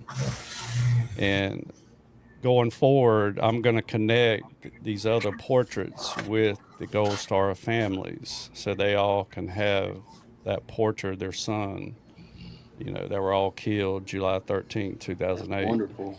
That's fucking awesome. Just wanted to share that with y'all. That's That's beautiful, fucking awesome. beautiful portraits, and That's awesome. yeah, it's an amazing, because she painted this one and surprised me and sent it to me and told me what her college and her career is about. It's all about this battle. So it's affected a lot of people. And there's a lot of people memorialized, whether it's a tattoo, whether it's a bracelet. Portraits are a good way to go. So I just wanted to recognize all these heroes. Like you guys, all of you mean a lot to me. Thank you. Yeah. Thank you. Well Thank said. you. Well But yeah, said. Jace followed in his father's footsteps, so it'd be nice to get that perspective from him. You know, have a beer with him, man. It's a good. He's a good man to talk to, and I've had beers with him, and we talked just recently, and that's a story yet to be written. I think with the battle, it's also important to get a lot of people's perspective on it. First platoon pilots, the rest of our platoon ski. Like a lot of people have seen and experienced different things in the same exact battle. Like I said, we had to sort out a lot of things together after we healed from our wounds. So, and I think one other thing we need to keep on an eye on with all veterans is how we left Afghanistan. Like, I don't know about you guys, but it infuriated me on how we left Afghanistan. What we sacrificed, not getting political or anything, I'm just saying Chris McKaig's heart is seeing people hanging from an aircraft and people that have helped us over there. What kind of message did we send to the rest of the world on what we would do? And just that knowing that Americans went there to go get our interpreters and families and children from the enemy over there, the Taliban or whatever, the terrorists. It just, I think veterans are going to be suffering a lot. I know I am, on the way that we left there. It's a real black eye for me and my country. Like I said, I'm not getting political. I'm just speaking from my heart on a people level, and coming from a guy that fought over there, and coming from a guy that saw the sacrifices from Gold Star members or patriots, Americans that are patriots, and other people that have served. Like, it's just we have to watch out for veterans, because I don't think they're going to take it well, and I don't think they know how to deal with that. It wasn't a very it wasn't a high point in our history. Like, a lot of that Saigon, Vietnam pictures play in my head. I wasn't alive in that time period, but it was a shameful part of our history. And if we're gonna be honest, like, we better tell that part of it too. And we better improve, back to what Ricky said. Like, let's make the Army better, let's make ourselves better, and let's behave better on a world stage and for our own countrymen and women. Like, we're supposed to be setting the example. We're supposed to be the shining light. I believe in God. So let's set the example. Let's take it back and do the right thing, no matter what. Well said. And it starts here. Starts here. Yep. Thank you, Jesus. Thank you, Jesus. Amen. He saved my life. I'm preaching. I'm preaching over here. No. Yeah. Chris, we're trying to tell that story, man, on the backside of it. Yeah, thank you. We're trying to close that out. Yeah, so thank you. That's a big part for me and Chris's, time frame. So we got some guys that are super pissed about it as well, that were there at HCI. So we're trying to heal that as well. So well, give them the opportunity. Yeah. I mean, this could be multiple episodes, and I'm willing to always come back, because along with McKaig, hey, we have good times at Scantlin. Man, Hayes and I did so much in that battle, and I've read the book and I've read the documentaries, and there's some people that not are getting recognition, you know. And maybe at the time of the documentary they weren't comfortable talking about it. Yes, and guys, Stafford was coming on today too, but he decided not to, you know. Or look at Third Platoon and Chow K. Like they were kicking ass over there. Yeah, they man. were. I know. Like that wasn't easy, but we get all the attention because we were in a large battle. But like, and then look at the other companies, like in our battalion. Like our battalion went through a lot. Like it wasn't just us. And I think this will be great as far as your piece, Ricky. I hope you're going into this with maybe a part of the motivation to unite our country. Like again, maybe this could inspire people, you know, and rekindle that patriotism that I had, and we all had experienced in our lifetimes. Like we need to bring that back to start healing as a country. And what's crazy is I live near Fort Drum, and I had a neighbor, and he was a Apache pilot. And I was like, hey man, well, when did you serve? We became good buddies. And he's like, I was in Afghanistan, OEF 8 and OEF 10. I was like, so was I. oh, what the heck? And he's like, we started talking war stories. He's like, man, he's like, I never flew any. I didn't fly Wanat, but I know of Chosen Company. You know, I know I flew some missions for them to reinforce them, and I'm just like, this is a small world. So there is a ton of perspective out there where you could just make a single season off in this and get that perspective from every single person that wasn't able to do it, you know, that are more comfortable to come out now. And if they need, I'm sure McKaig would do it. I'm sure I would do it. But if they need the motivation of a familiar face there to just open up that jar of pickles, you know, we need to do this because people need to know, and the change needs to come. Apache pilots that flew that mission, Townsend, Bryan, and all them, spent time with them, interviewed them. You need their perspective. I'm telling y'all, man. Them sitting in them birds, spinning up, warming them up, trying to get to Wanat. Oh my God, man! Scott was there when we interviewed Brian Townsend, who was the first Apache going into Wanat. But to watch these pilots talk with McKaig and Stenoski and Scantlin, all watch them connect. It's a good thing. That Medal of Honor time, that's when I first all met come together. Man, getting that perspective from you know, all those pilots, they got a lot to say.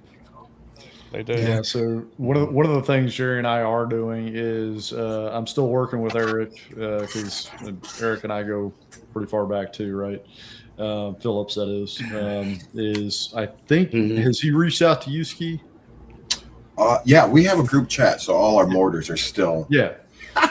So he's trying to help me get all of y'all on there together to talk from the 11 Chuck perspective, right? Yeah. And then, you know, just as an example, and I mean, Jerry and I would love to get the Apache pilots on here.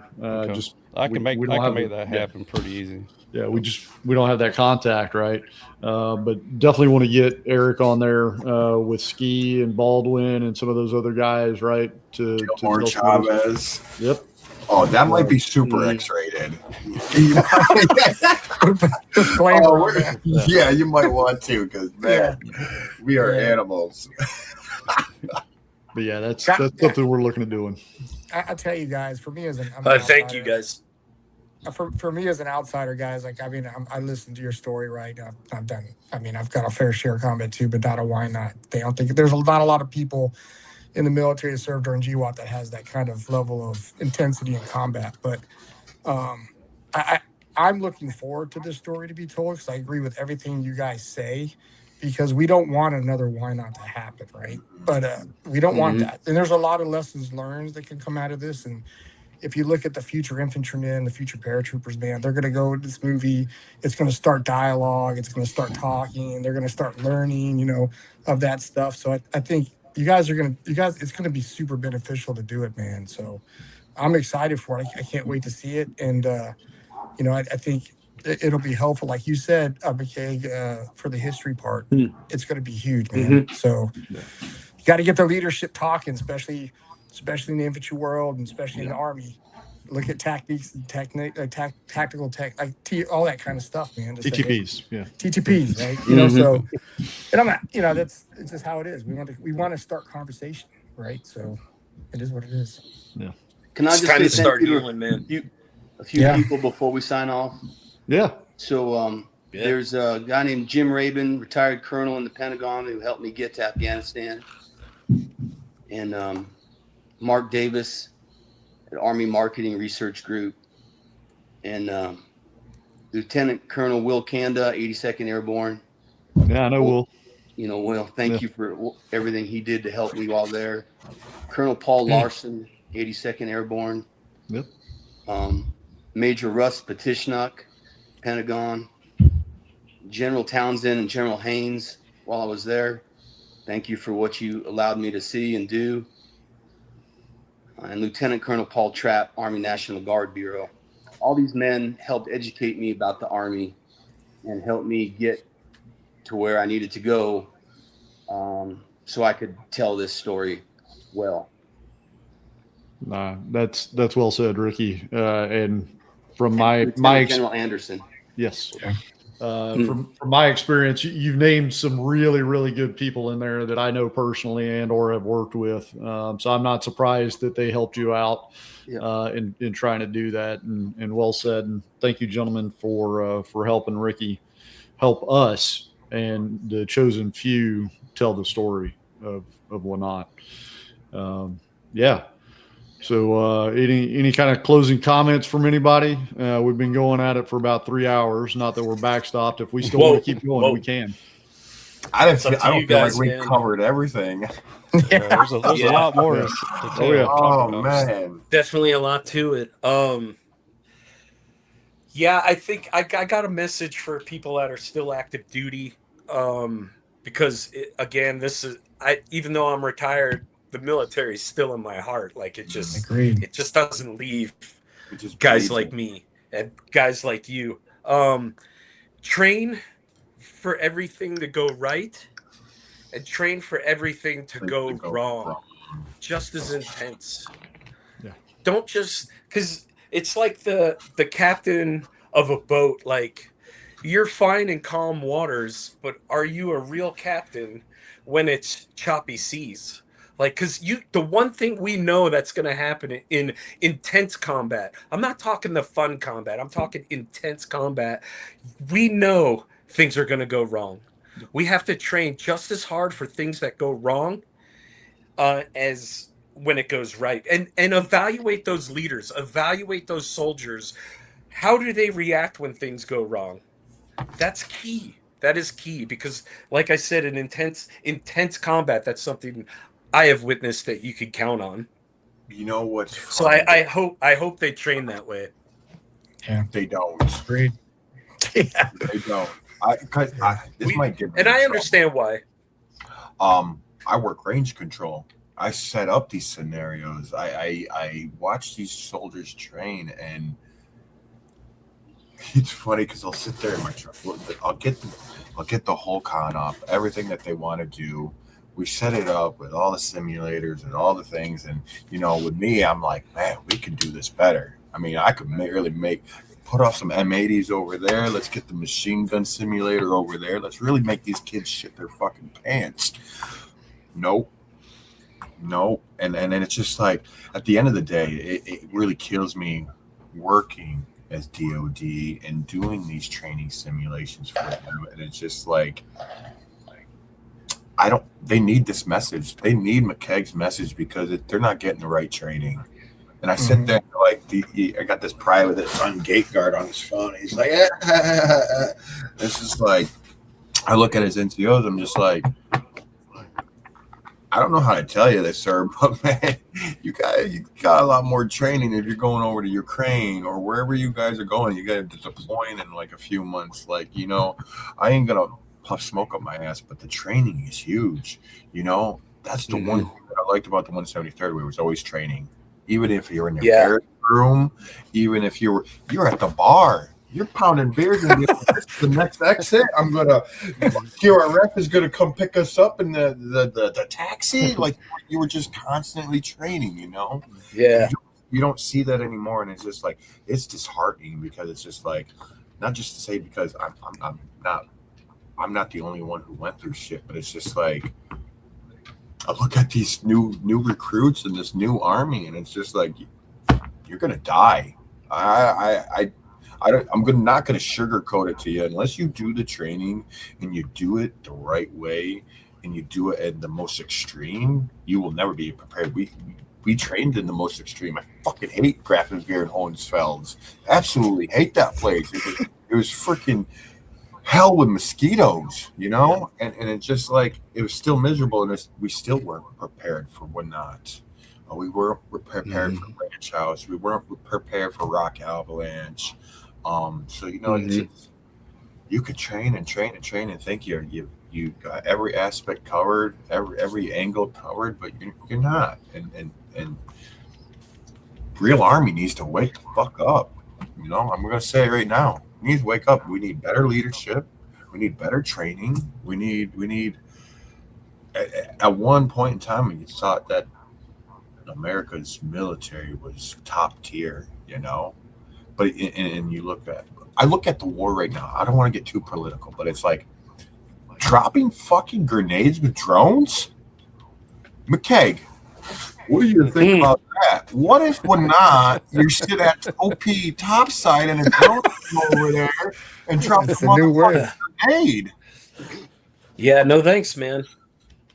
How No do you thanks. train for that? I mean, they threw them, but I mean, yeah, no thanks. Like, but we it's got to just think like, about that. yeah. We got to think about And it's, how to properly train and prepare the next generation for, stuff that you and I haven't even seen.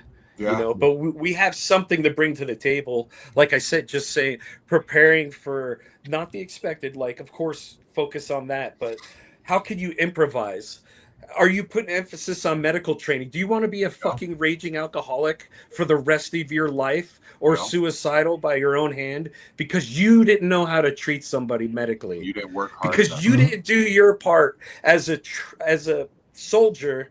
You didn't do, or you cracked under pressure. If you know you're not cut out for this business, don't do it. Don't sign it. Don't sign a dotted line. Don't do the job that we signed up to do. Just if you know you're not part, you're going to be a liability.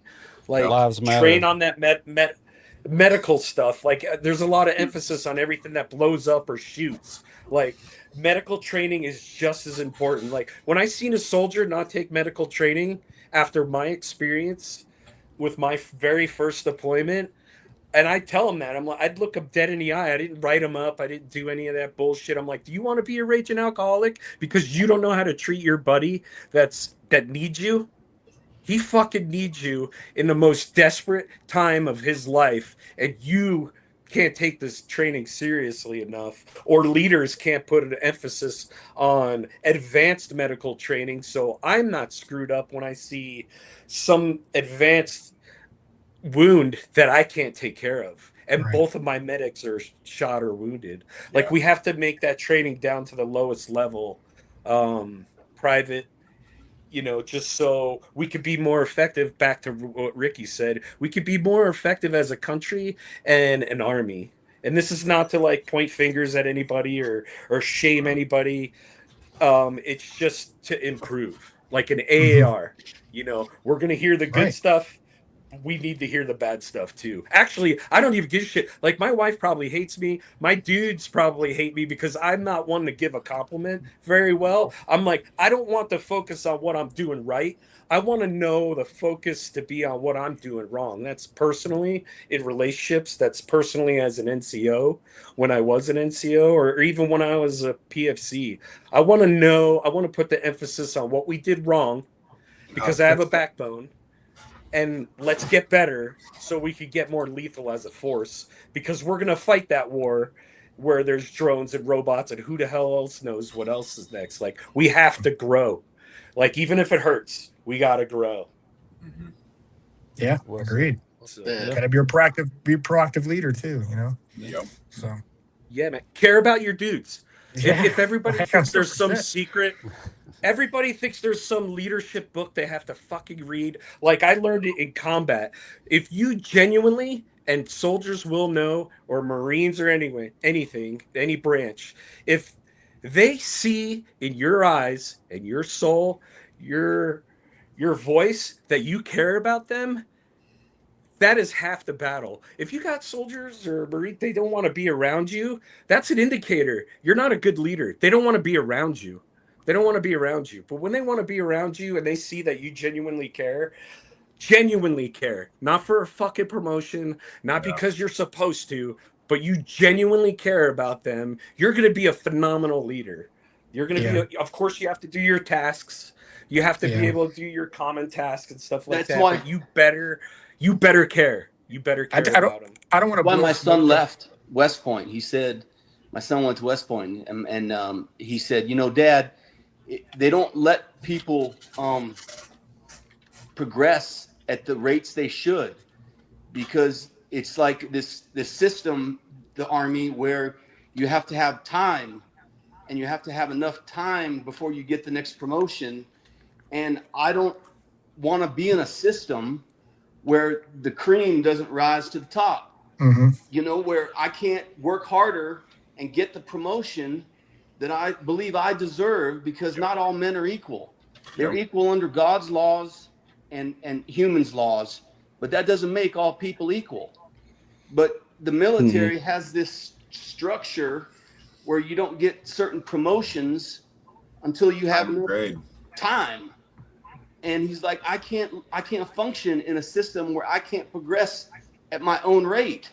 I can't do it. And that's the reason he left. Yeah. Yeah. Yeah, just care about your people.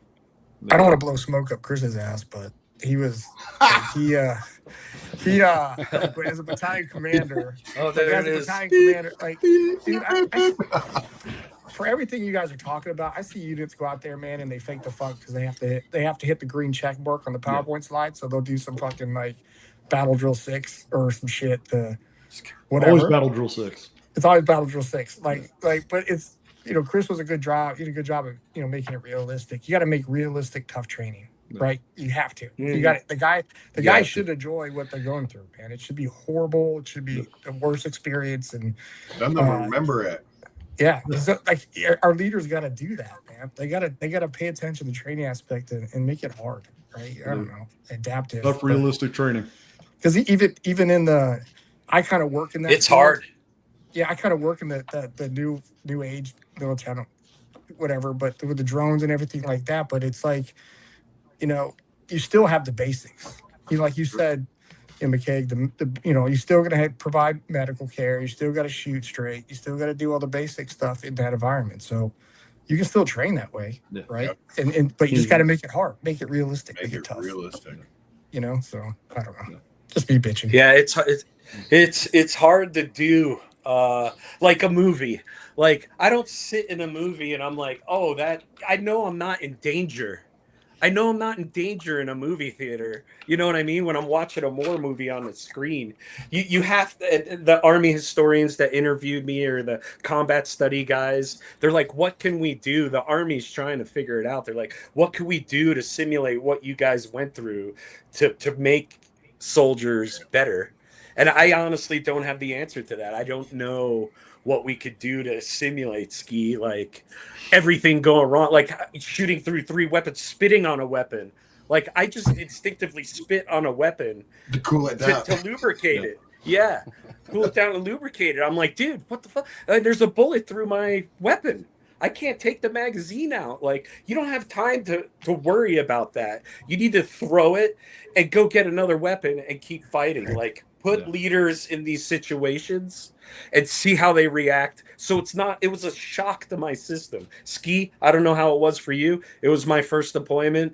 It shocked my system. If I had an NCO or somebody or some sort of training, which we did train hard, we had great leaders, but if you could prepare just a little bit more, then the shock, maybe it would dull in the shock. Does that make sense of Yeah. that kind of combat? I don't know. How do you? Because nothing's Yeah. gonna make it go. Nothing's gonna make it okay. You know. Oh, here's a cooked toe missile in your lap. What do you do, Yeah, Sergeant? it's crazy. Yeah, or a fake. You give a fake wound. Like, okay, man. Like, I couldn't even take Rangers.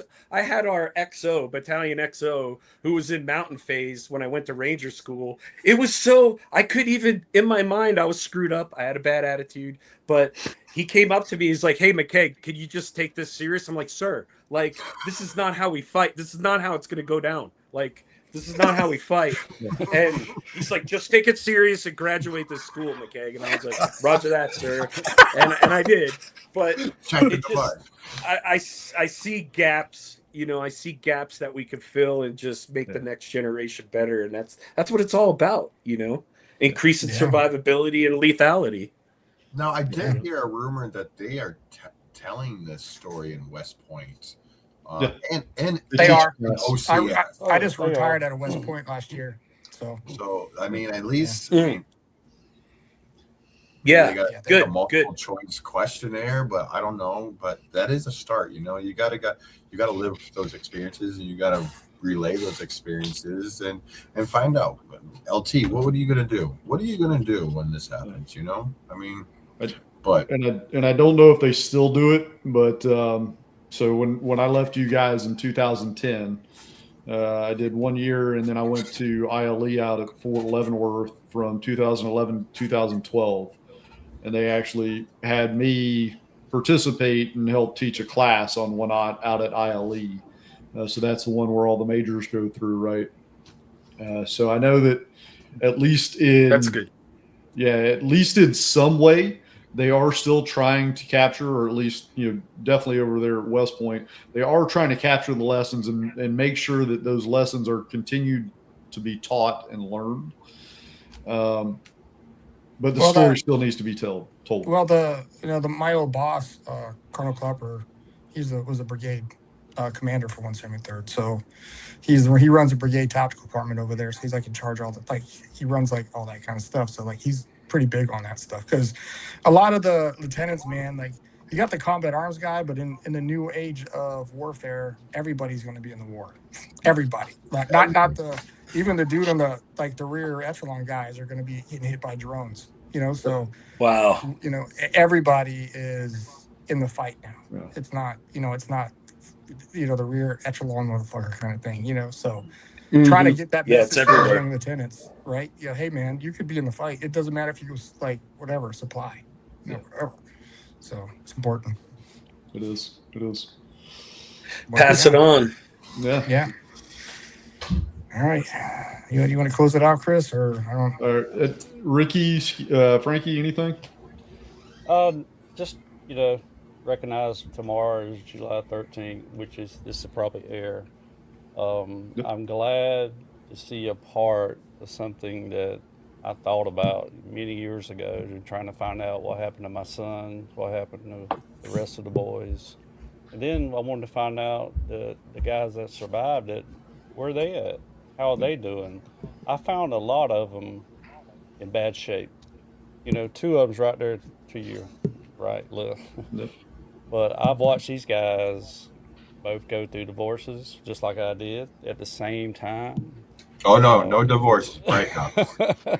I'm a smart guy. I don't put a ring on that thing. Too much. Yeah. So I watched pulling all this together, the guys that survived, like Gobble and Gilmore and Stafford and Gonzalez and Scantlin. Scantlin deserves a lot of credit that day. He saved a lot of lives. Yeah. A lot of lives. Yeah. He's a good man. Anyway, just want to say thank you, both of you two, for giving a platform so we can get on here and bust each other up a little bit. Thank you. Thank you, guys. Jerry, good meeting you. Yeah. Sir, Ro, good seeing you again. You're definitely, I love your shirt.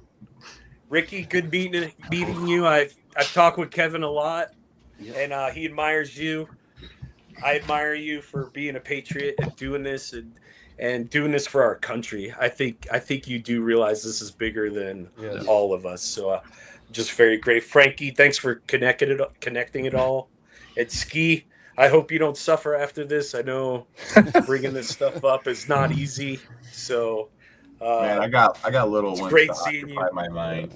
He's got a All right, bigger good. problem in collecting baseball cards now. Oh Yeah. man. Okay. Hey, so Just thank you for this opportunity. yeah, no, absolutely. Hey, if I could real quick, I want to give Ricky the last word. So I'm going to Sure. thank all of y'all on behalf of Jerry and I for coming on. Humbled, guys. Thank you. You know, Yeah, thank you. one of the greatest honors in my life was, you know, first and foremost, getting lucky enough to go to the 173rd. But then to get to command two companies, one of those being chosen company is one of the highest honors in my life. And I will never, ever, ever forget the time that I spent with you guys and the time that I spent with the rest of them there in the 173rd. And so for you to take the time to come on our podcast here, and I'm going to steal Jerry's line that he likes to say is we're a small little minnow of a podcast swimming around with sharks. So you didn't have to come on here. You could have, you know, probably been on Joe Ryan or whatever, Joe Rogan, something like that. But Ricky, Frankie, for y'all to come on here and to bring Ski and fucking McKaig on with you, I am so humbled that y'all did this and y'all have told us your story, and it's not over. We didn't cover everything, and I do want to continue to have y'all on, and so we will work that out. But again, Yeah. last word. Thank you. Thank you. Yesterday It's we great lost. seeing all you guys. Yeah. I'm sorry. Tomorrow we lost 9 heroes. Let's remember them throughout the day. Let's not just go about our day like it's a normal day. Whoever's listening to this, let's remember those that fought and died. And God bless them. God bless their families. God bless the survivors. And God bless my great uncle who was a captain for General Patton in the 3rd Army. And Wow. let's make the Army is the best Army it can be, and let's demand more from the people that we don't want to be used. We don't want the Army to be used by the politicians and the soldiers to get used anymore. We want them to be used wisely, and so let's demand more from leadership. Let's learn how to say no when the politicians and the State Department start making demands upon command that are unachievable. Let's encourage that, honesty. And I know we always think we can complete any mission, but there's some missions that shouldn't be undertaken. And let's have the courage to stop the mission when it needs to be stopped. Let's not just move forward when we're not ready. And let's have the courage. Our leaders have that courage to say no. No, that's just a bridge too far. And support them and the leadership that has the courage to say that. And